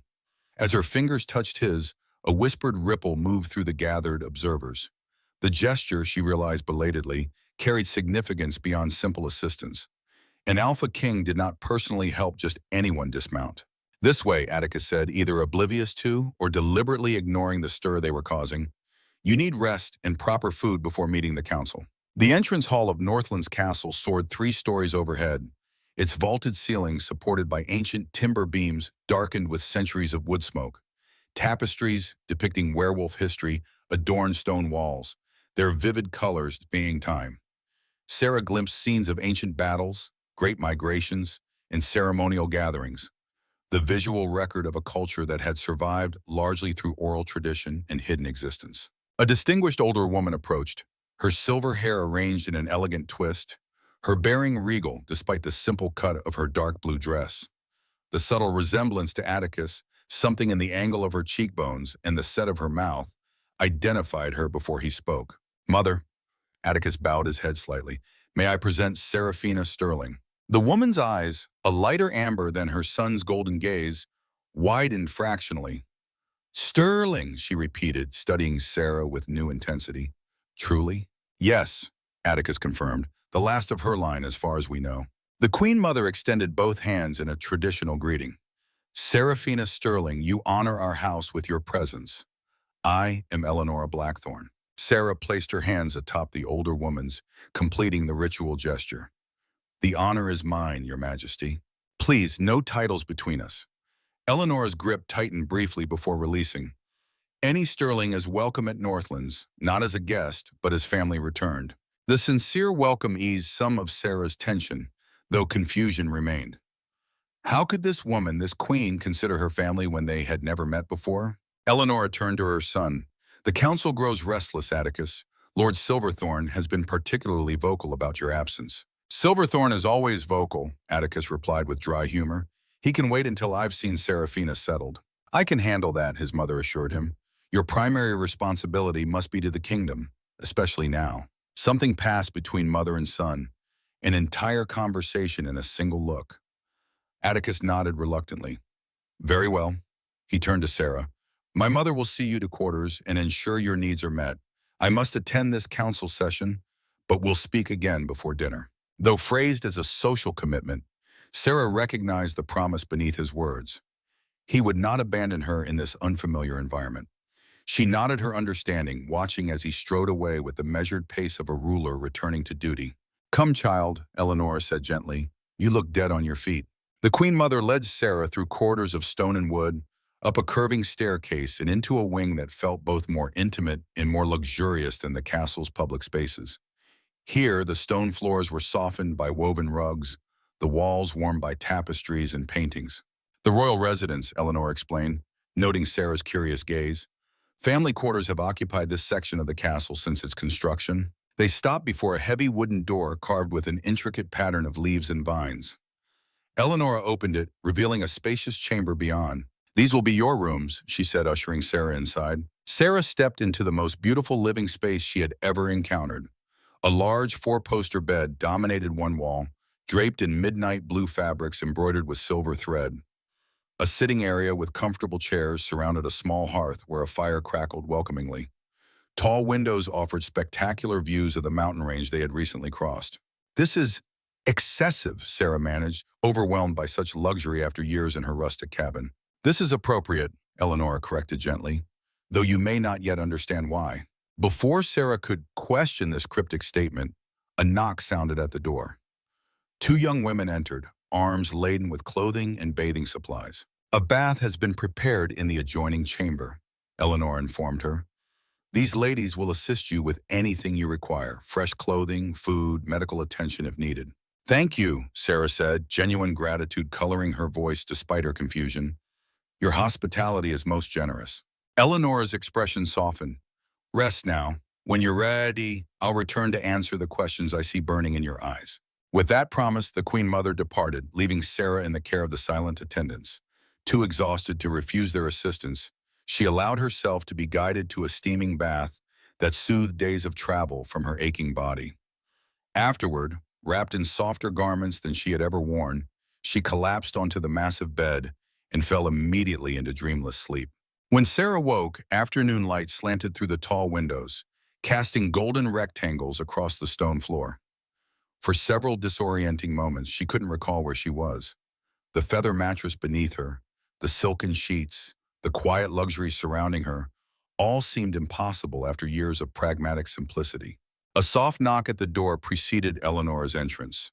The Queen Mother carried a tray bearing a teapot and 2 cups, which she set on a small table near the hearth. "You've slept nearly 6 hours," she said by way of greeting. "Your body needed it, I expect." Sarah rose, smoothing the unfamiliar finery of her borrowed clothing, a tunic and leggings of soft blue wool, beautifully embroidered but practical enough for movement. "I apologize for keeping you waiting." "Nonsense." Eleanor gestured toward the chairs flanking the hearth. "Please join me. We have much to discuss." As they settled into the comfortable seats, Eleanor poured tea into delicate porcelain cups. The fragrant steam carried hints of herbs Sarah recognized: chamomile, mint, and something else more exotic. "Silverleaf," Eleanor said, noting her curious expression. "A rare herb that grows only in high mountain valleys. It has properties particularly beneficial to those with sterling blood." "You seem to know more about my bloodline than I do," Sarah observed, accepting the offered cup. "In some ways, perhaps." Eleanor's amber eyes, so like her son's, yet softened by age and experience, studied Sarah thoughtfully. "Though I suspect you know more than you realize. Knowledge passed down through generations has a way of hiding in plain sight, manifesting as instinct or intuition." Sarah sipped her tea, allowing the complex flavors to bloom across her tongue. "Atticus mentioned something about the Sterling line being guardians of silver, that we once protected werewolves rather than being vulnerable to silver's effects." "Yes," Eleanor nodded approvingly. "The Silver Healers, as they were known in ancient times, a bloodline blessed, or cursed depending on perspective, with the ability to neutralize the harmful properties of silver, to purify it of the corruption that makes it deadly to our kind." "But how is that possible?" Sarah asked, the question that had been burning within her since Atticus first mentioned her heritage. "Silver is an element. How can it be corrupted or purified?" "It isn't the metal itself that harms us," Eleanor explained, echoing what Atticus had begun to tell her during their journey. "It's the magic bound to it during the Great War, a curse placed by human mages that imbued silver with destructive properties, specifically targeted at werewolf physiology." She set down her teacup, her expression growing more serious. "The Sterling line emerged shortly after, manifesting the ability to counteract this curse. Some believed it was nature's way of restoring balance, others that the moon goddess herself blessed your ancestors." "And what do you believe?" Sarah asked, sensing the older woman had her own theory. A smile touched Eleanor's lips. "I believe that magic, like nature, abhors imbalance. When human mages twisted silver into a weapon against an entire species, something in the cosmic order responded. The Sterling gift was that response." The explanation made a strange sort of sense, aligning with what Sarah had always instinctively understood about healing, that it worked with natural processes, not against them. "Why was this knowledge lost?" she asked. "Why was I raised believing silver was inherently poisonous to werewolves, with no mention of my family's connection to it?" Sadness flickered across Eleanor's features. "Politics, power, the eternal weaknesses of thinking beings." She sighed deeply. 3 centuries ago, a coalition of power-hungry alphas allied with certain human factions orchestrated what history remembers as the Silver Purge. They systematically hunted down and eliminated Sterling healers, then rewrote werewolf history to erase knowledge of silver's true nature. "But why?" Sarah pressed, struggling to comprehend such deliberate destruction. "Control," Eleanor said simply. "A population living in fear of a ubiquitous element is easily manipulated. Alphas who positioned themselves as protectors against silver weapons gained enormous power. Human allies who controlled silver mines and forges became wealthy beyond imagination." The revelation sickened Sarah. An entire bloodline nearly exterminated, centuries of knowledge deliberately suppressed, all for political advantage. "How did any Sterling survive?" she asked quietly. "Some fled to remote regions, others concealed their abilities, passing as ordinary Omegas while secretly preserving their knowledge through oral tradition and hidden texts." Eleanor's gaze grew distant. "Your grandmother was one such survivor. She came to Northlands during my husband's reign, seeking sanctuary." "My grandmother?" Sarah straightened, surprised. "You knew her?" "Elena Sterling." Eleanor nodded. "A remarkable woman. She served as my personal healer for nearly a decade before continuing her journey. She never explained why she left, but years later we received news that she had settled in Iron Ridge territory and taken a mate." "That would have been my grandfather," Sarah murmured, trying to absorb this unexpected connection to her past. "He died before I was born. Elena's daughter, your mother, Helena, Visited Northlands once as a child. Eleanor's eyes softened with memory. She had your coloring, the true sterling mark, unmistakable to those who know its significance. Sarah's hand unconsciously rose to her pendant. In this, Atticus seemed to recognize it immediately. The sterling crest. Eleanor leaned forward to examine the silver crescent more closely. One of perhaps a dozen such artifacts to survive the purge. Your mother must have kept it hidden all those years, waiting for the right moment to pass it to you. A moment that had come too late, Sarah thought sadly. Her mother had died before sharing the full truth of their heritage, leaving Sarah with a legacy she didn't understand and abilities she couldn't fully control. Why am I being treated with such distinction? Sarah asked, changing direction. These quarters, your personal attention, it seems disproportionate to my actual importance. Eleanor's expression turned serious once more. The Sterling bloodline has always held special status in Northlands, even when it was dangerous to acknowledge such connections elsewhere. But there's more. She hesitated, seeming to consider her next words carefully. The Sterling gift is desperately needed now. The Silver Guardians have developed new weapons, new methods of attack. Our casualties mount with each encounter. Atticus mentioned this, Sarah acknowledged. He said they specifically target Omegas with special abilities. Yes. Eleanor's face darkened. A strategic choice that reveals their true understanding of pack dynamics. By eliminating healers, seers, empaths, those whose gifts support and strengthen the whole, they weaken us from within. She reached for her teacup again, taking a measured sip before continuing. But there's another reason for your placement in the royal wing, though my son may not have shared it with you yet. Something in her tone made Sarah tense. What reason? There is an ancient prophecy recorded in texts that predate the castle itself. Eleanor set down her cup with deliberate care. It speaks of a time when silver would become death to wolfkind, when the balance between human and wolf would fracture beyond repair. In this darkest hour, it foretells the return of the silver moon, the last sterling healer, marked by moonlight in flesh and hair, who would restore what was broken. Sarah stared at her, disbelief warring with a strange sense of recognition. You think I'm this prophesied savior? I think prophecies are often misunderstood until they unfold, Eleanor replied diplomatically. But consider the timing of your appearance. An albino sterling healer emerging just as the Silver Guardians launched their most aggressive campaign in centuries. The coincidence seems significant. Before Sarah could formulate a response to this unsettling revelation, a sharp knock interrupted them. The door opened to admit a stern-faced man in formal court attire. Midnight blue tunic embroidered with silver, the mark of a royal advisor. My apologies for the intrusion, Your Majesty, he said with a bow to Eleanor. The king requests Miss Sterling's presence in the healing wing immediately. Eleanor arose, concern etching her features. What has happened, Lord Hawthorne? A patrol returned from the southern border, the advisor replied grimly. Ambushed by Silver Guardians. Several wounded, too critically. Silver poisoning of a type our healers haven't encountered before. Sarah was already on her feet, gathering her composure. Take me to them, she said, healer's instincts overriding personal concerns. Lord Hawthorne inclined his head respectfully. This way, Miss Sterling. As they hurried through the castle corridors, Sarah felt the weight of expectation pressing down upon her. She had healed Atticus's silver wounds, yes, but that had been different. A one-on-one connection, with the magical river amplifying her abilities. Could she replicate that success with strangers, in an unfamiliar environment, while being observed by skeptical court healers? The healing wing occupied an entire floor of the castle's eastern tower, its large windows designed to capture maximum sunlight. As they entered, the familiar sense of medicinal herbs and healing preparations filled Sarah's nostrils, providing unexpected comfort. This, at least, was familiar territory.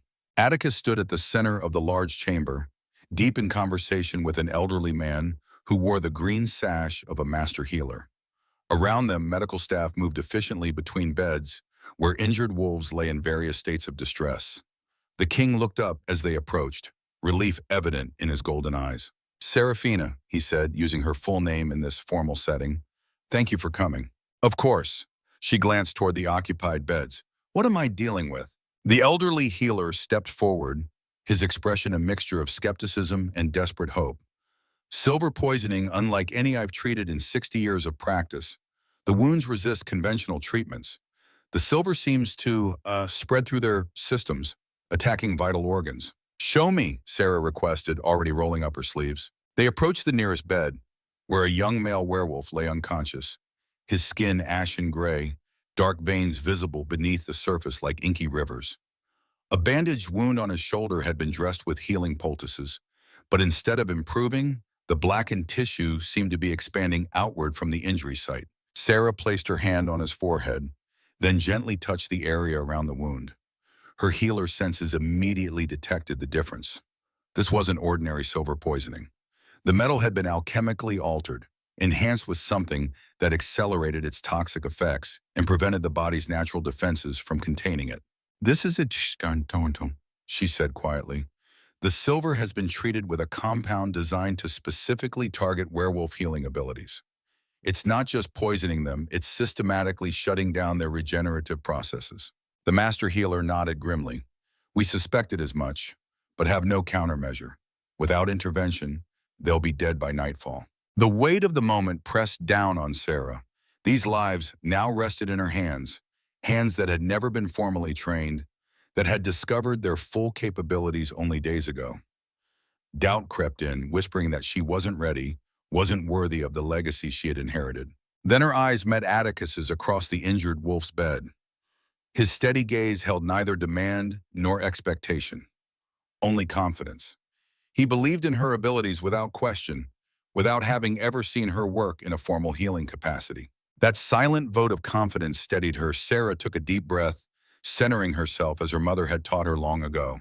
I need moonflowers if you have them, she said to the master healer, and river root, silver thistle if it's available. We have all three in our stores, the older man confirmed, signaling to an assistant. Anything else? Pure water from a mountain source, Sarah added, untreated by metal containers if possible, and space to work without interruption. As the requested items were gathered, Sarah became aware that a crowd had formed around them. Other healers, castle staff, and what appeared to be council members in formal attire, all watching with expressions ranging from hope to open skepticism. Give her room, Atticus commanded, his voice carrying the unmistakable timbre of alpha authority. The observers immediately stepped back, creating a respectful perimeter around the sickbed. When the herbs and water arrived, Sarah worked quickly, grinding the dried plants into a fine powder, then mixing them with the pure mountain water in a stone bowl. The resulting paste glowed faintly blue in the afternoon light, a reaction she had observed before but never this strongly. This may appear unusual, she warned those watching. Please remain calm, regardless of what you see. With that preface, Sarah dipped her fingers into the mixture and began applying it directly to the wounded wolf's blackened flesh. As her skin contacted the paste, the now familiar warmth spread through her hands, intensifying until a visible blue-white light emanated from her fingertips. Gasps and murmured exclamations rippled through the onlookers. Sarah ignored them, concentrating entirely on the injured wolf before her. She could sense the corrupted silver in his system, could almost see its toxic tendrils spreading toward vital organs. Closing her eyes, she reached deeper with her consciousness, connecting to the healing energy that lived within her. Guide me, she whispered to herself, or perhaps to her ancestors whose knowledge flowed through her blood. Show me the way.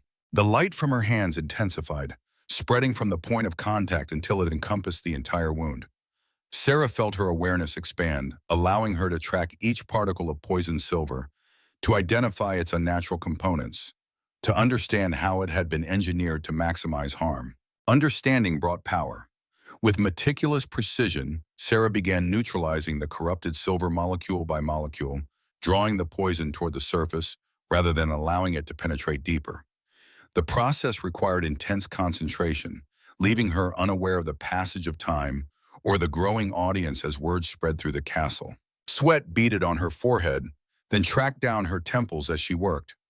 This healing demanded more of her than any previous effort, partly because of the advanced nature of the poison, partly because the injured wolf was a stranger with whom she shared no bond to facilitate the transfer of energy. Just as her strength began to falter, Sarah felt a warm hand on her shoulder.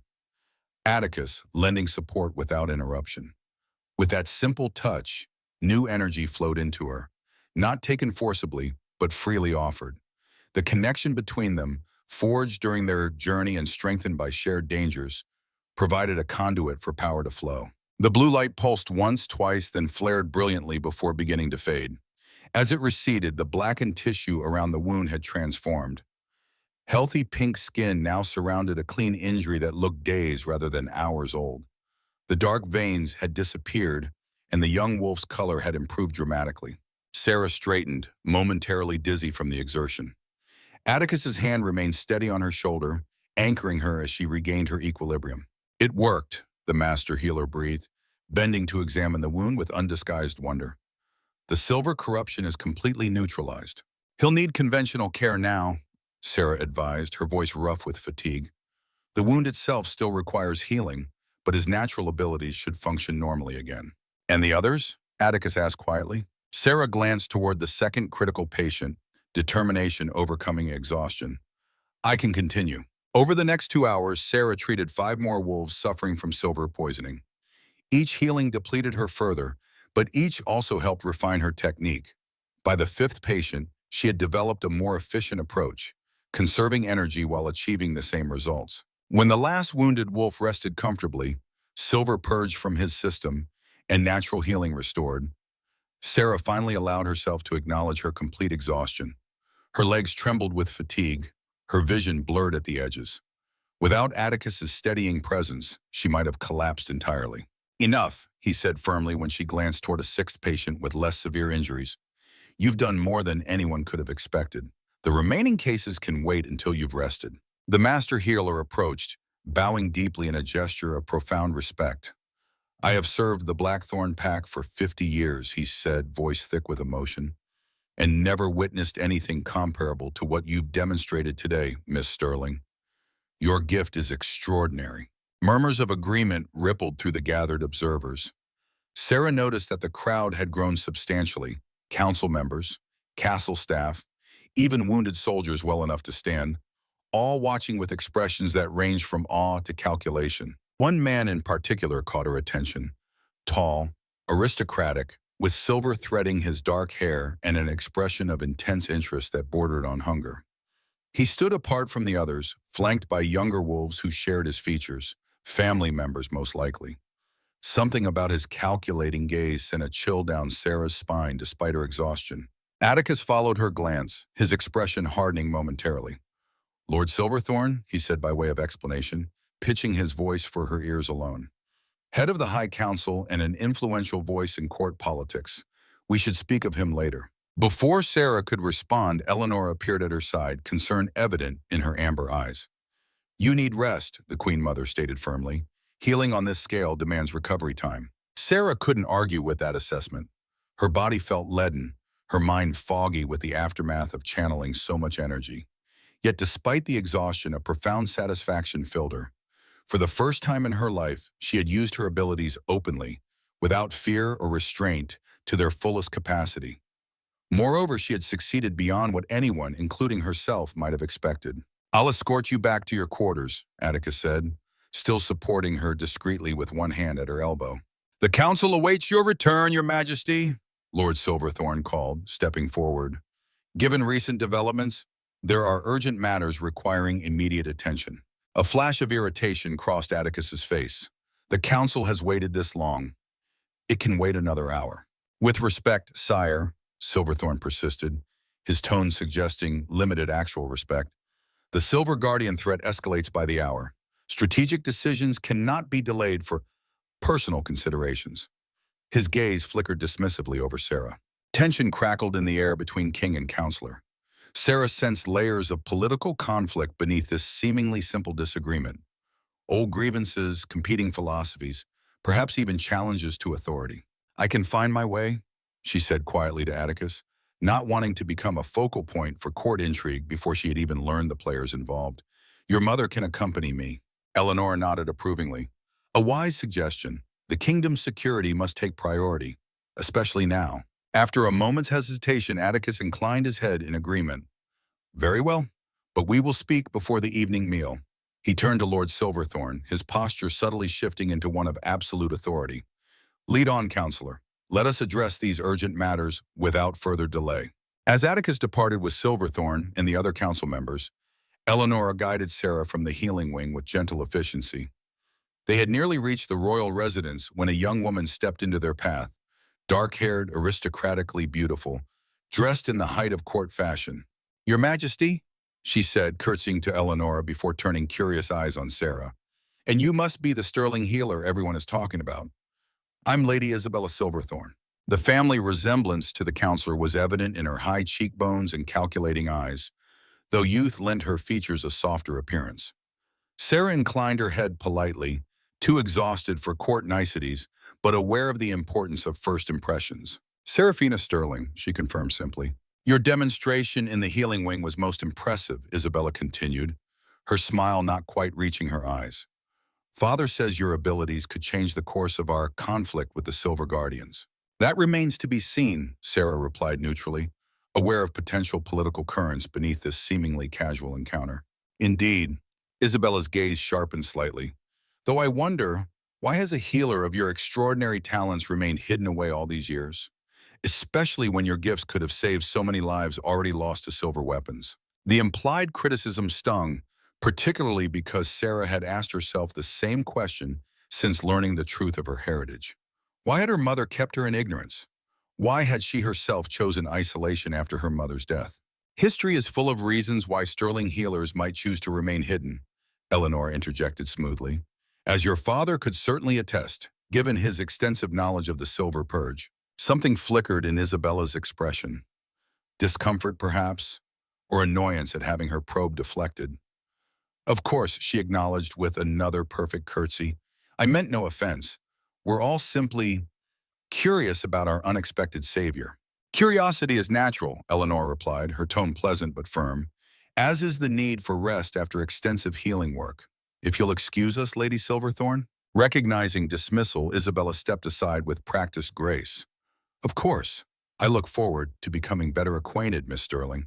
Perhaps at tonight's feast?" "Feast?" Sarah echoed, caught off guard. "A celebration of your arrival," Isabella explained, surprise evident in her voice. "Surely you were informed. Father insisted upon it the moment news of your abilities was confirmed." Eleanor's expression remained carefully neutral. "Arrangements are still being finalized. Seraphina will attend if her recovery permits." With that diplomatic response, they continued to Sarah's quarters, leaving Isabella watching their departure with unreadable eyes. Once safely behind closed doors, Sarah sank into the nearest chair, fatigue temporarily overcome by confusion. "A feast?" she questioned. "Celebrating me? I've been here less than a day." "Politics," Eleanor sighed, pouring a glass of water from a crystal pitcher. "Lord Silverthorne moves quickly to position himself as your patron and supporter. By publicly celebrating your arrival, he creates an association in the court's mind between House Silverthorne and the return of sterling healing." Sarah accepted the water gratefully. "Is that significant?" "Extremely." Eleanor settled into the chair opposite, her expression turning serious. "Northlands politics revolves around ancient houses and their shifting alliances. House Silverthorne has long sought greater influence, challenging Blackthorn authority whenever opportunity arises." "So this feast isn't actually about welcoming me," Sarah concluded. "It's about Silverthorne gaining political advantage." "Precisely." Eleanor studied her thoughtfully. "Though attending would allow you to meet key figures in court, knowledge of the players involved might serve you well in navigating what lies ahead." Sarah considered this practical advice, weighing it against her body's desperate need for recovery. "Would my absence cause offense?" "It would create talk, certainly." Eleanor's smile turned wry. "But a healer's need for recovery after extraordinary exertion provides reasonable excuse. The choice is yours." Before Sarah could decide, another knock interrupted them. A young page entered, bearing a small wooden chest elaborately carved with wolf motifs. "From His Majesty," the boy announced, presenting the chest to Sarah with formal ceremony. "For tonight's gathering." After the page departed, Sarah opened the chest cautiously. Inside, nestled in velvet, lay a gown of midnight blue silk embroidered with silver threading that formed intricate patterns reminiscent of flowing water. Beneath it rested delicate silver jewelry, earrings, and a bracelet designed to complement her existing pendant. "Atticus chose well," Eleanor observed, examining the gown with approval. "The color will complement your coloring beautifully." "It's too much," Sarah protested, overwhelmed by the gesture. "I can't accept such finery." "You can, and you should." Eleanor's tone brooked no argument. In court, appearance conveys status. Wearing gifts from the king publicly demonstrates his favor and protection. Protection that seemed increasingly necessary as Sarah gained better understanding of the political currents swirling around her. Already she had become a piece on the chessboard of court intrigue. Valuable, perhaps, but also vulnerable to forces she barely comprehended. Rest now, Eleanor advised, rising gracefully. I'll have attendants ready to assist you before the feast, should you decide to attend. Left alone, Sarah sank onto the bed, her mind racing despite physical exhaustion. In less than a week, her entire existence had transformed. From isolated healer to potential savior. From anonymous outcast to celebrated sterling heir. The speed of change left her dizzy, uncertain of her footing in this new reality. She dozed fitfully, waking as sunset painted her chamber in golden light. The anticipated exhaustion from her healing work had settled into her bones, yet her mind remained alert, processing all she had learned. Eventually, she rose and moved to the window, gazing out at Northlands spread before her. From this height, she could see the entire valley, the castle's outer buildings, the surrounding town, farmers' fields stretching toward distant forests, thousands of werewolves living openly in community, maintaining traditions and knowledge that had nearly been lost elsewhere. Despite her fatigue, the sight stirred something in her soul, a sense of belonging she had never experienced before. A soft knock preceded a maidservant's entrance. Miss Sterling, Her Majesty sent me to assist you in preparing for the feast, should you wish to attend. Decision time. Sarah glanced once more at the vista beyond her window, then turned to face whatever awaited her in the politics of her new home. Yes, she said firmly, I'll attend. The great hall of Northlands Castle blazed with hundreds of candles, their light reflecting from silver fixtures and illuminating tapestries that covered ancient stone walls.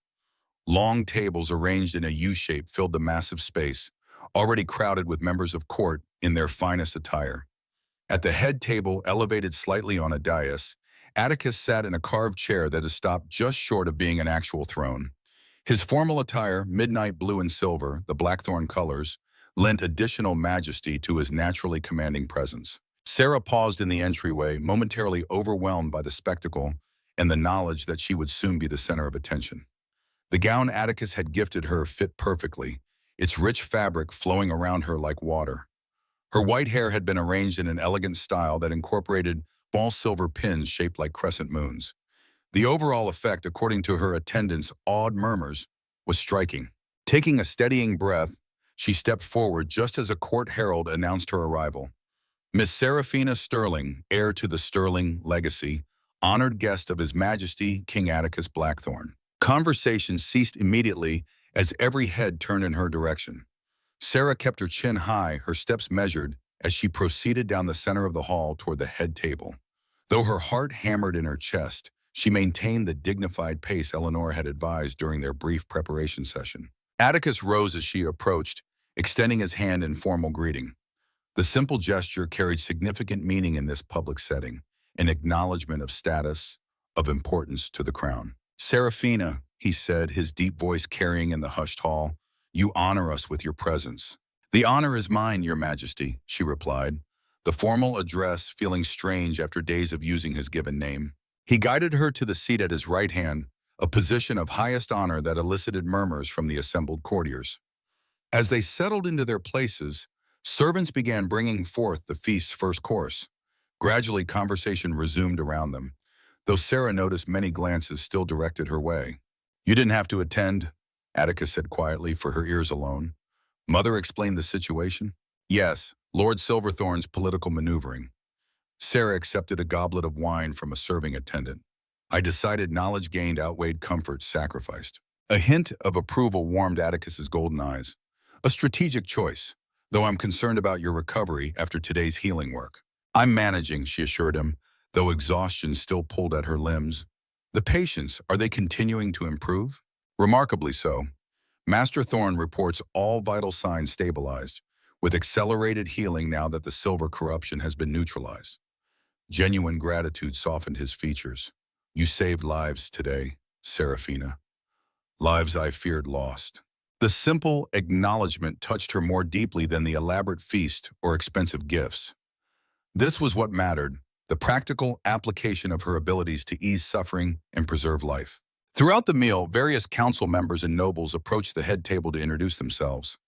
Sarah noted their names and affiliations as best she could, trying to construct a mental map of court relationships. Lord Silverthorn remained conspicuously in the background, watching rather than participating in the parade of introductions. A tactical decision, she suspected, to avoid appearing too eager. As the main course concluded, Atticus rose, commanding immediate silence. "Friends and allies," he began, his voice resonating through the hall. "Today marks a significant moment in Northland's history. For centuries, we have preserved the old knowledge, honored ancient bloodlines, maintained traditions that other territories abandoned. That commitment to our heritage has now yielded unexpected reward." He gestured towards Sarah. "The Sterling line, long believed extinguished, lives on in Seraphina Sterling, not merely as bloodline but as living legacy.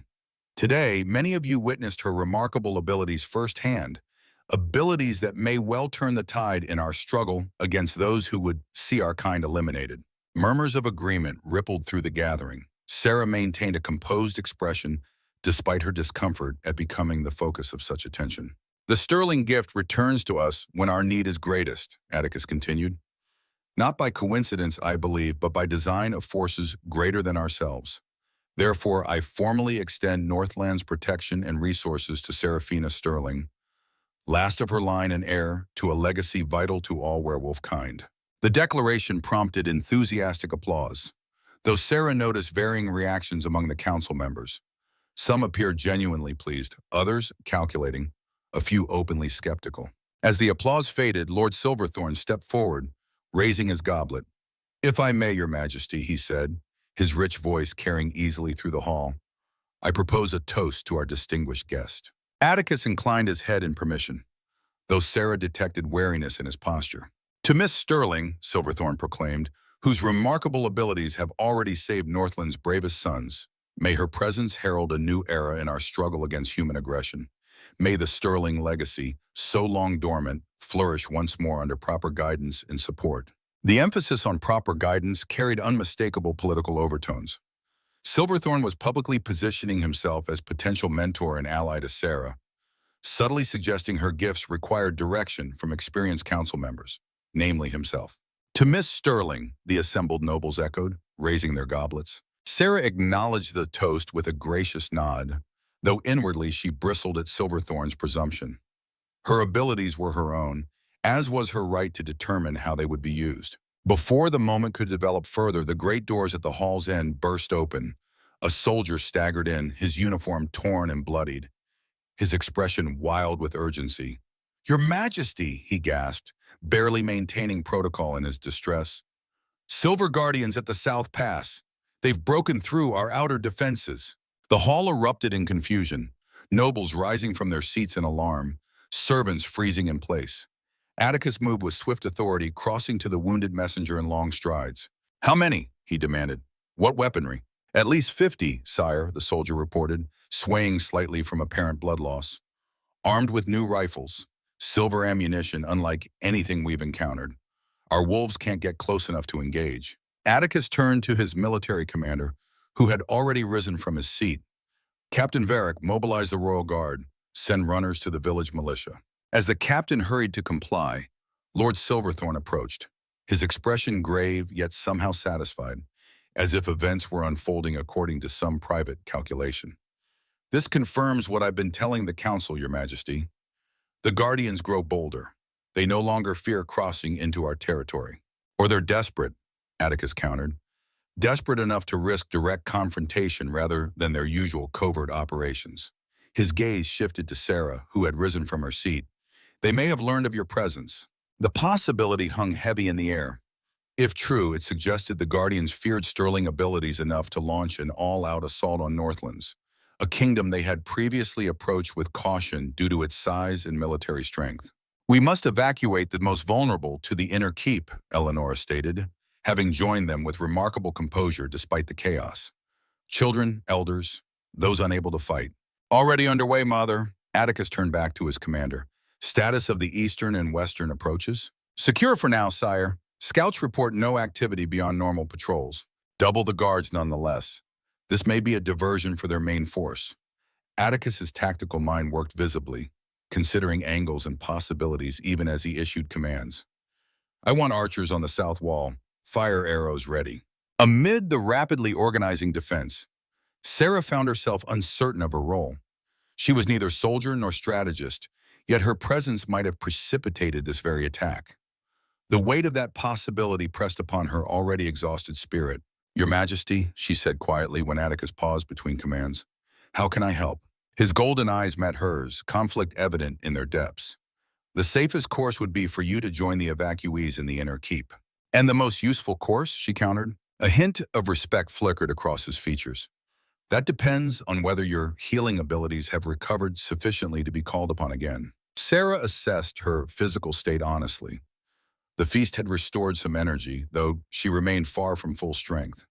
I can help with injuries, she decided, not at the scale of this afternoon, but enough to make a difference in critical cases. Atticus nodded, decision made. You'll join the medical team in the West Tower. It's defensible, with multiple escape routes should the worst occur. He glanced toward Eleonora. Mother, would you escort Seraphina and organize the emergency healing station? Of course. Eleonora placed a steady hand on Sarah's arm. Come, there's little time. As they hurried from the hall, Sarah glanced back once to see Atticus conferring with his military advisors, his expression that of a warrior king preparing for battle. In that moment, she fully grasped what was at stake. Not just her life or his, but an entire society of werewolves who had maintained their heritage against increasing odds. A society that might now face its greatest threat, partly because of her arrival. The West Tower's circular chamber had been quickly transformed into an emergency medical facility. Beds lined the walls, each prepared with clean linens and basic supplies. Tables bearing herbs, bandages, and surgical tools stood ready for incoming casualties. Master Thorne directed younger healers in final preparations, his usual dignified manner replaced by urgent efficiency. Miss Sterling, he acknowledged as Sarah and Eleanor entered. We've prepared a station specifically for silver-related injuries. He indicated a separate area screened by portable partitions. Given your unique abilities, we thought it best to prioritize cases most resistant to conventional treatment. A wise arrangement, Sarah agreed, moving to inspect the designated space. Everything she might need had been provided, herbs similar to those she had requested earlier, clean water, even a comfortable chair where she could rest between treatments. I've assigned 2 apprentices to assist you, Thorne continued. They can handle preliminary cleaning and bandaging, allowing you to focus your energy on neutralizing silver poisoning. Sarah nodded gratefully. Thank you. That will help conserve my strength for where it's most needed. Outside, bells began tolling, a warning signal that echoed across the valley, alerting everyone to the imminent danger. The distant sound of shouting reached them even through thick stone walls, suggesting the castle's defenses were now fully mobilizing. They're coming, Eleanor murmured, moving to the tower's narrow window. Torches approaching from the south road. Sarah joined her, gazing out at the night landscape. A line of lights snaked toward the castle, not the disorganized pattern of a raiding party, but the methodical advance of a disciplined military force. The Silver Guardians were bringing war to Northlands' doorstep. Will the defenses hold? She asked quietly. They must, Eleanor replied, her voice steady despite the gravity of their situation. Northlands has withstood siege before. Our walls are strong, our warriors skilled. Yet something in her tone suggested this attack differed from previous conflicts. Perhaps in its timing, perhaps in its motivation. As they watched, the first flaming arrows arced from the castle walls toward the approaching force. A few found their marks, creating brief flares of light in the darkness, but most seemed to fall short or wide. They're staying beyond normal range, Eleanor observed with professional assessment that reminded Sarah this was a queen who had ruled beside her warrior king, using the terrain for cover while advancing. Disciplined. Careful. Not the behavior of fanatics, Sarah noted. No, the Silver Guardians may cloak themselves in religious fervor, but their tactics remain coldly rational. Eleanor's expression hardened, which makes them more dangerous, not less. The first casualties arrived within the hour. Guards wounded during preliminary skirmishes as the Guardians tested Northland's outer defenses. Most suffered conventional injuries, arrow wounds, blade cuts, requiring standard treatment. Sarah and the other healers worked efficiently, stabilizing the wounded while gathering intelligence from those conscious enough to report. They're using silver weapons, one young guard confirmed, as Sarah bandaged a deep cut on his arm, but selectively, saving them for when they count. How many fighters? She asked, securing the bandage. Hard to tell in the dark, 50 at minimum, maybe as many as 100. The guard winced as he shifted position. But it's their weapons that worry Captain Varick. New designs, greater range than we've seen before. The information aligned with what Sarah had observed in the poisoned silver she had neutralized earlier. The Guardians were innovating, adapting their arsenal specifically to combat werewolf advantages. The implications chilled her. How long before they developed weapons that even sterling healing couldn't counteract? As the night progressed, more wounded arrived. Sarah focused on the most severe cases, those involving silver poisoning similar to what she had treated earlier. Though she worked more efficiently now, understanding the specific corruption she faced, each healing still drained her considerably. By midnight, she had treated 6 critical cases, saving lives that would otherwise have been lost to the insidious poison. Between patients, she rested in the provided chair, conserving strength while listening to reports from the battlements. The news grew increasingly concerning. The Guardians had established positions on the surrounding hillsides, their superior weapons allowing them to target defenders on the castle walls while remaining beyond conventional counterattack range. It's a siege, Eleanor confirmed grimly when she returned from consulting with the Defense Council. They're not attempting to breach the walls directly, at least not yet. They're containing us, wearing down our defenders through attrition. Why? Sarah asked, accepting a cup of strengthening tea from an apprentice healer. What do they gain by siege rather than direct assault? Time, came a deep voice from the doorway. Atticus entered, still in battle armor, though he had removed his helmet. Dried blood spattered his breastplate, though he appeared uninjured. They're waiting for reinforcements. The implications of his assessment hung heavy in the air. If this force represented only the vanguard of the Guardian assault, Northlands faced a threat greater than anything in recent memory. How long can we withstand siege? Sarah asked. Indefinitely under normal circumstances. We have supplies for months, our own wells, underground gardens. Atticus's expression darkened. But these aren't normal circumstances. Their new weapons change the equation. Our defenders can't maintain positions on the outer walls without suffering unacceptable casualties, which means we lose our most effective defensive advantage, Eleanor concluded. The ability to repel attackers before they reach the walls themselves. Atticus nodded grimly, then turned his attention to Sarah. How are you holding up? Well enough, she replied, though exhaustion pulled at every fiber of her being. I've treated the worst cases. Saved those who could be saved. You've done more than anyone could ask, he said softly, genuine appreciation in his golden eyes. But I fear I must ask even more of you. Sarah straightened, setting aside her tea. What do you need? Not what I need, Atticus clarified. What Northlands needs. What all werewolf kind may need if we're to survive this escalating conflict. He glanced toward his mother, some silent communication passing between them before he continued. The Council has been deliberating our response to this attack. Lord Silverthorn has proposed a course of action that has gained significant support. The hesitation in his voice alerted Sarah that whatever came next would be controversial. What course of action? A counteroffensive using silver weapons of our own. Atticus's expression revealed his distaste for the idea. Weapons you would purify, making them safe for our warriors to handle while remaining lethal to humans. Sarah stared at him, momentarily speechless.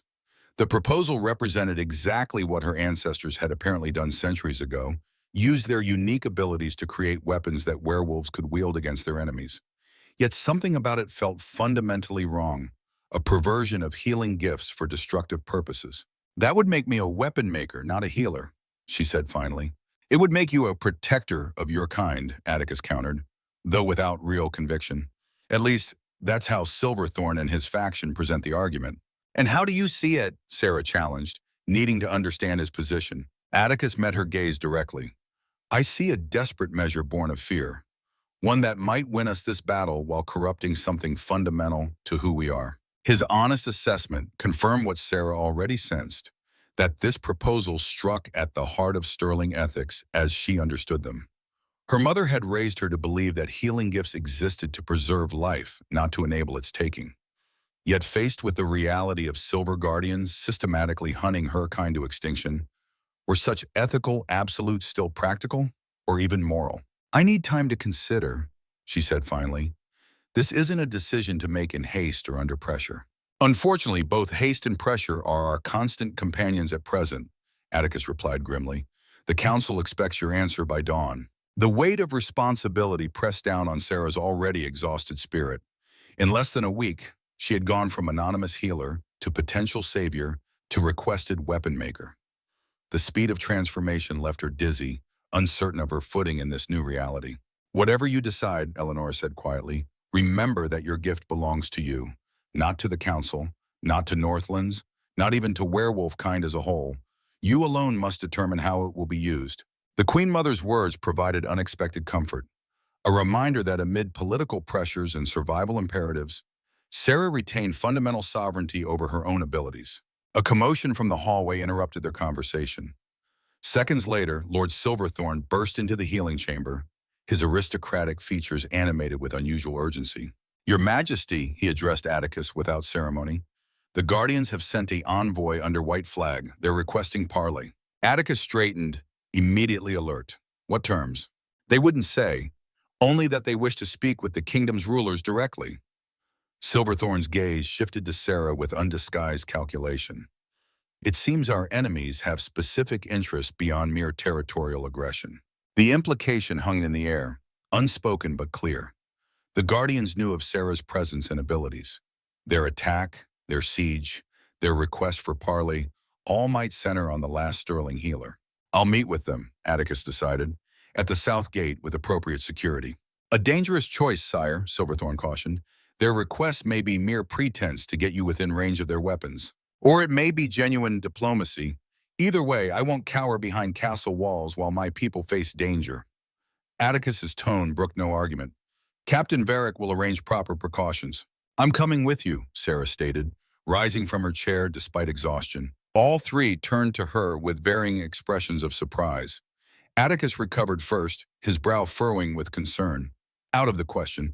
The risk is too great.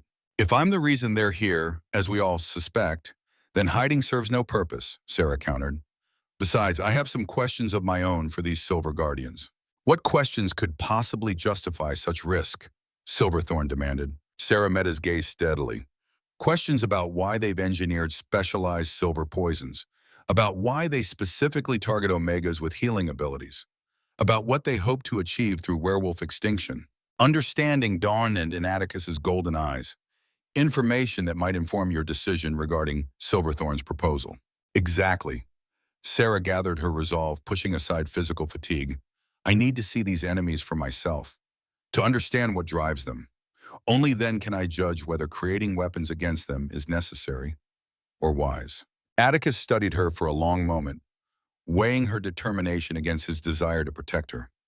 Finally, he nodded once. Very well, but you'll remain behind our defensive line, under guard at all times. Agreed, Sarah said, relief mingling with apprehension. Soon she would face representatives of the force that had hunted her kind for generations, the organization that had driven her ancestors into hiding and nearly exterminated the Sterling bloodline. The south gate of Northlands Castle formed a massive stone archway reinforced with ancient ironwork.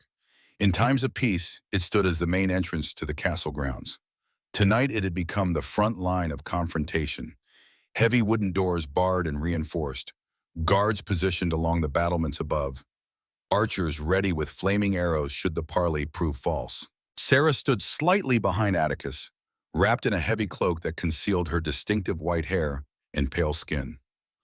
Around them, the royal guard formed a protective semicircle, weapons ready though not openly aggressive. Lord Silverthorn and two other council members had insisted on attending, positioning themselves strategically within the delegation. On the far side of the gate's viewing portal, a narrow opening that allowed communication without compromising security, torches illuminated a small group of Silver Guardians. Their leader stood front and center, immediately recognizable even in the uncertain light. Commander Thorn, Atticus acknowledged, his voice carrying the full weight of royal authority. You requested this meeting. Speak your purpose. Thorn stepped forward close enough that his features became clearly visible through the portal. In his formal uniform with silver insignia gleaming in the torchlight, he presented a striking figure, composed, dignified, utterly convinced of his righteousness. King Blackthorn, he replied with minimal courtesy, I come to offer terms that might spare your people unnecessary suffering. Terms, Atticus repeated neutrally. For what purpose? For the peaceful resolution of our current conflict, Thorne stated, as if presenting a perfectly reasonable proposition. My forces currently surround your castle. Reinforcements approach from the east and west. While your defenses are formidable, they cannot withstand coordinated assault from three directions. You assume much about our defensive capabilities, Atticus countered smoothly. Northlands has withstood greater threats than your Silver Guardians. A thin smile crossed Thorne's face. Perhaps, though never with such specific motivation on the part of your attackers. And what motivation would that be? Atticus prompted, though all present knew the likely answer. Thorne's gaze shifted, scanning the Northlands delegation until it settled on Sarah, despite her hood and position behind the guards. You harbor an abomination, he stated flatly, a creature whose very existence threatens the natural order. A Sterling. The name, her family name, spoken with such venom sent a chill through Sarah's body. This wasn't mere prejudice or military expedience. Thorne's hatred ran deeper, seemed almost personal in its intensity. You attack a sovereign werewolf kingdom because of a single individual? Lord Silverthorn interjected skeptically. That strains credibility, Commander. Not because of an individual, Thorne corrected. Because of what she represents, what she might enable. His cold gaze remained fixed on Sarah's partially concealed form. Sterling blood carries the potential to undo centuries of careful balance between human and werewolf realms, to provide your kind with immunity to your one significant vulnerability. Silver, Sarah said, speaking for the first time. She stepped forward, ignoring Atticus's subtle gesture of restraint. You fear that I might neutralize Silver's effects on werewolves. Throwing back her hood, she revealed her distinctive coloring, white hair gleaming in the torchlight, pale skin almost luminous against the night's darkness. Let him see her clearly, this man who had dedicated his life to exterminating her bloodline. Recognition flared in Thorne's eyes, followed by something more complex. Hatred, certainly, but beneath it lurked something like fascination, perhaps even awe. Seraphina Sterling, he said, her name sounding strange in his mouth. Last of your line, or so we believed. The phrasing caught Sarah's attention immediately. Believed? She repeated, stepping closer despite the guard's obvious discomfort. What do you mean? A calculating look crossed Thorne's features, as if measuring how much to reveal. The Sterling blood runs thin, but perhaps not as extinct as your hosts have led you to believe. The statement hung in the air, its implications rippling through the Northlands delegation. Sarah glanced at Atticus, searching his expression for confirmation or denial. His face remained impassive, revealing nothing. Whatever game you're playing, Commander, speak your terms or depart, Atticus commanded, redirecting the conversation with practiced diplomatic skill. Thorne inclined his head slightly, acknowledging the deflection without surrendering his advantage. My terms are simple. Surrender Seraphina Sterling to Silver Guardian custody, and we withdraw our forces immediately. Northlands will be left in peace, our quarrel being not with your kingdom, but with the abomination you shelter. And if we refuse? Atticus asked, his tone making clear he already knew the answer. Then we attack at dawn, Thorne replied without emotion. With all resources at our disposal, the casualties will be significant. Lord Silverthorn stepped forward, his aristocratic features arranged in an expression of reasonable compromise. Perhaps there's middle ground to be found. Mutual assurances, diplomatic arrangements. There is no compromise with corruption, Thorne interrupted flatly. No diplomatic solution to abomination. The Sterling must be surrendered or Northlands will burn. The absolute conviction in his voice silenced further negotiation attempts. This was no ordinary military commander seeking advantage, but a true believer pursuing what he perceived as cosmic justice. Sarah moved closer to the portal, ignoring the protective hands that reached to restrain her. Why, she demanded, meeting Thorne's cold gaze directly. What makes my bloodline such a threat that you'd sacrifice hundreds of lives to eliminate it? For a moment she thought he wouldn't answer. Then his expression shifted subtly, as if deciding she deserved to understand her supposed crime. Balance, he said simply. For centuries, a careful equilibrium has existed between human and werewolf realms. Your kind possesses inhuman strength, speed, healing, and longevity. Humans counter with innovation, numbers, and silver, the great equalizer that prevents werewolf dominance. He gestured toward her with barely concealed revulsion. Sterling blood threatens that balance. It offers werewolves immunity to their one significant vulnerability. Without that check on your power, what would stop your kind from establishing dominance? From relegating humans to servitude or extinction? You speak of balance, Sarah challenged. Yet your guardians hunt omegas with healing abilities. You develop specialized silver poisons specifically designed to maximize suffering. Your actions suggest extermination, not equilibrium. Necessary corrections to maintain cosmic order, Thorne replied without hesitation. When one side of the balance shifts, the other must compensate. His gaze hardened. The reemergence of sterling blood represents an existential threat that cannot be tolerated. Atticus stepped forward, placing himself slightly before Sarah in a subtle gesture of protection. You've delivered your terms, Commander. We will deliberate and provide our answer before dawn. There is nothing to deliberate, Thorne stated with absolute conviction. Surrender the abomination or face destruction. He stepped back from the portal, signaling an end to the parley. You have until first light to deliver her to the south gate. After that, we attack without mercy or restraint. As the Silver Guardians withdrew to their lines, Sarah stood motionless, absorbing the full implications of what she had witnessed. Thorne's hatred wasn't merely prejudice or political expedience. He genuinely believed her existence threatened some cosmic balance, that her sterling abilities represented an abomination against natural law. More troubling still was his cryptic suggestion that the sterling line might not be as extinct as she had been led to believe. Was it mere psychological manipulation, designed to sow doubt among the Northlands leadership? Or could there truly be other sterling descendants, perhaps unaware of their heritage as she had been? The Northlands delegation withdrew from the gate in somber silence, processing the ultimatum and its implications. Only when they had reached the relative privacy of an antechamber did discussion erupt. This is madness, Lord Silverthorn declared, pacing the stone floor with agitation.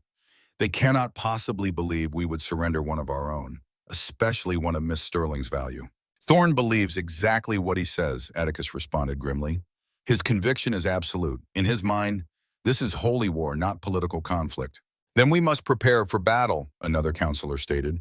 Mobilize every available fighter, fortify the inner keep, and face casualties unlike anything Northlands has endured in generations, Eleanor interjected, having joined them upon their return. Thorne's forces are substantial, his weapons superior to conventional werewolf defenses. All eyes turned to Sarah, the unspoken question hanging in the air. Was she worth the potential destruction of Northlands? Worth the lives that would inevitably be lost defending her against determined attackers? I won't be surrendered, she stated firmly before anyone could suggest it, not only for my own preservation, but because Thorne's intentions towards sterling blood are clearly genocidal. My abilities must not be lost to our kind. Atticus nodded, approval evident in his expression. No one suggested surrender, he assured her. We face a determined enemy, but Northlands has weathered greater storms. Perhaps there's another option, Sarah said slowly, an idea forming as she processed everything she had witnessed. One that neither surrenders me to Thorne nor commits Northlands to full-scale battle. What option? Silverthorn demanded skeptically. Sarah turned to Atticus, meeting his golden gaze directly. You asked earlier if I would use my abilities to purify silver for werewolf weapons. I've made my decision. Interest sharpened every face in the chamber.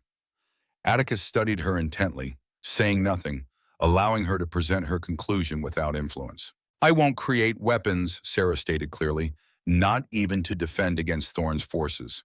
That path leads to escalation without end, corrupting sterling gifts into tools of destruction rather than healing. Disappointment crossed several counselors' faces, though Atticus's expression remained neutral, waiting for her to continue. Instead, Sarah continued, I propose something both simpler and more radical. I will use my sterling abilities to demonstrate Thorne's fundamental misconception, that balance between human and werewolf can only exist through fear and vulnerability. How, Eleanor asked, interest evident in her tone. By creating a third path, Sarah replied. Neither surrender nor conventional battle, but a direct challenge to Thorne's worldview. I will walk out alone at dawn and demonstrate that sterling gifts need not threaten cosmic balance. They can instead create new possibilities for coexistence. Absolutely not, Atticus stated flatly. Thorne would cut you down before you could speak a single word. Not if I'm protected by purified silver, Sarah countered. Not if I demonstrate my abilities in a way that challenges his entire belief system. The audacity of her proposal silenced the chamber momentarily. It was Eleanor who broke the stillness, her amber eyes reflecting something like recognition. The prophecy, she murmured. The silver moon who would restore what was broken. I don't know about prophecies, Sarah replied honestly, but I do know that escalating violence serves Thorne's narrative, not ours. If Sterling abilities truly represent restoration of ancient balance rather than its disruption, then I must demonstrate that directly. Debate erupted immediately, counselors arguing passionately both for and against her proposal. Some saw wisdom in unconventional approach. Others decried the risk to such a valuable asset as the last Sterling healer. Throughout the heated discussion, Atticus remained silent, his golden gaze fixed on Sarah with an intensity that suggested deep internal calculation. When he finally spoke, his voice cut through the chamber's chaos with effortless authority. Enough, the decision isn't ours to make. He turned to Sarah, respect evident in his expression. This is Sterling business, and Seraphina has chosen her path. You would risk everything on this experiment? Silverthorn demanded incredulously. I would trust in abilities we've barely begun to understand, Atticus corrected. Abilities that represent our heritage before politics and fear corrupted werewolf society. His gaze returned to Sarah. What do you need to prepare? Relief flooded through her at his support. Silver, she replied simply. As much pure silver as can be gathered before dawn, and privacy to work with it. Atticus nodded once, decision made. It shall be done. He turned to his counsel, brooking no further argument. Prepare defensive positions as planned, but make no aggressive movements before dawn. Seraphina Sterling will attempt her demonstration first. If it fails, his expression hardened, then we fight with everything we possess. As the council dispersed to their various duties, Atticus remained behind with Sarah and Eleonora. Once they were alone, his carefully maintained royal composure softened slightly. Are you certain of this path? He asked quietly. Thorne is a fanatic. He may not be capable of recognizing any demonstration, however profound.